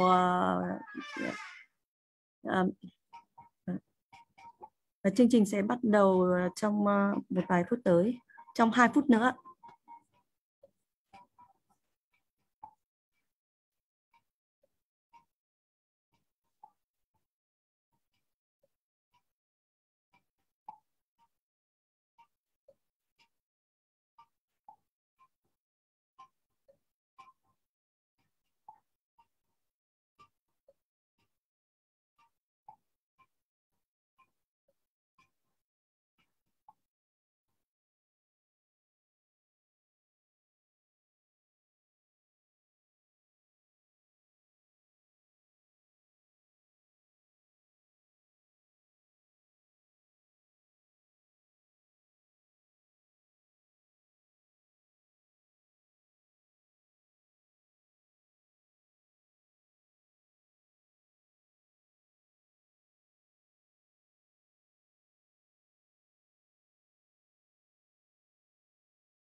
Vâng, 2 phút đã trôi qua và sau đây thì trò chơi sẽ bắt đầu.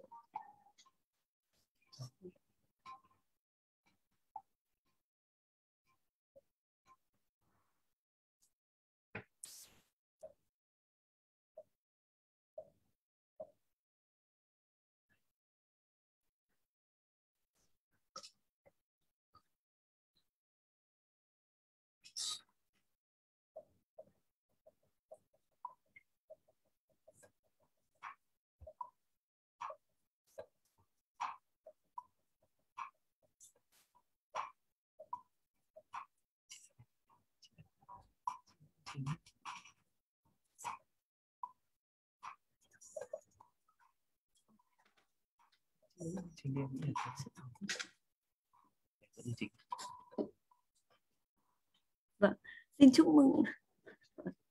chúc mừng 19 bác sĩ có câu trả lời đúng ạ. Vâng. Xin chúc mừng bác sĩ Duy ạ, có câu trả lời nhanh nhất và đúng nhất ạ. Tiếp đó là bác sĩ tiếp đó là ID Von Huy. Và vị trí thứ 3 sát nút đó là bác sĩ Quang ạ. Các bác sĩ cố gắng là trả lời thật nhanh hơn nữa. Vâng, xin mời câu hỏi tiếp theo.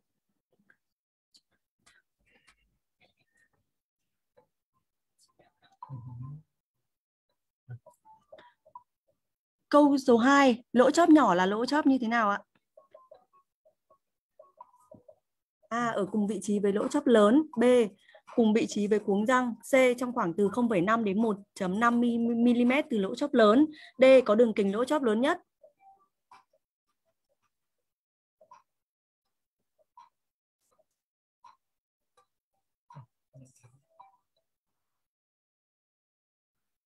Đây có vẻ là một câu trả lời dễ ạ. Có tới 54 bác sĩ đã trả lời đúng câu hỏi này. Sau đây chúng ta sẽ cùng xem bảng xếp hạng. Wow, và bác sĩ Quang đã vươn lên vị trí dẫn đầu ạ với 1.889 điểm ạ. Theo sau là bác sĩ Huy 1.870 và bác sĩ Duy là 1.850. Tiếp theo sẽ là câu hỏi số 3. Phương pháp tốt nhất xác định lỗ tủy là A. Sử dụng phóng đại, B. Sử dụng đầu siêu âm, C. Sử dụng gioăng tủy chính xác, D. Tất cả các phương án trên ạ. Đây là một câu hỏi dễ ạ. Đúng không quý vị?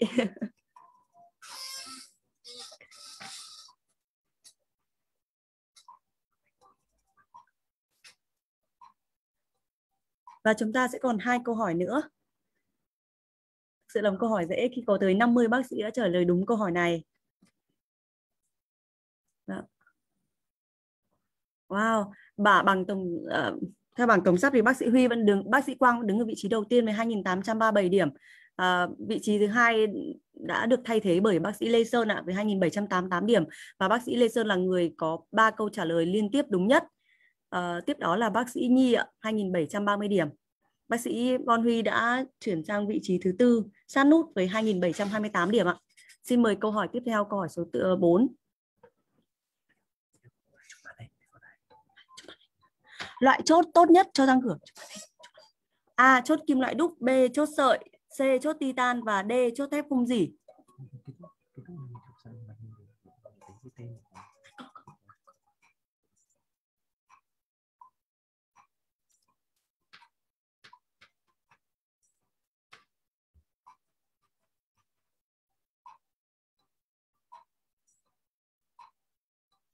Hết giờ ạ. Lại là một câu hỏi dễ khi mà 56 bác sĩ trả lời đúng ạ. Và chỉ có 3 bác sĩ trả lời sai. Vâng. Vẫn là bác sĩ Quang với vị trí dẫn đầu 3.810 điểm. Tiếp đó là bác sĩ Lê Sơn 3.763 điểm và bác sĩ Nhi 3.687 điểm. Và đây là câu hỏi cuối cùng, câu hỏi mang tính quyết định ạ. Các bác sĩ hãy về đích trong câu hỏi này nhé. Nào, câu hỏi số 5 là vị trí đặt chốt nên ở A. 1 đến 2 mm từ chiều dài làm việc, B. 3 đến 5 mm từ chiều dài làm việc, C. 6 mm từ chiều dài làm việc và D. Không có câu trả lời nào đúng. Còn 15 giây ạ.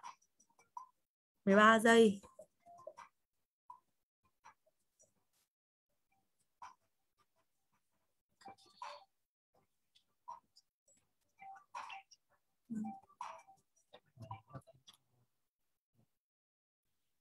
Xin chúc mừng 39 bác sĩ có câu trả lời đúng ạ.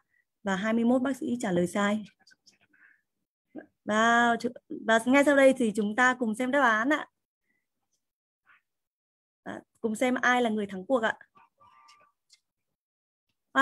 Ở vị trí số 3 chính là bác sĩ Diễm Quỳnh ạ.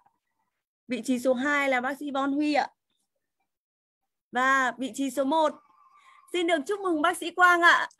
Với 4.790 điểm. Vâng. Vâng, xin chúc mừng bác sĩ Quang, bác sĩ Diễm Quỳnh và bác sĩ Von Huy là 3 bác sĩ may mắn trong phần chơi này. Các bác sĩ vui lòng liên hệ với Mani để Mani có thể gửi tới mình những cái phần quà.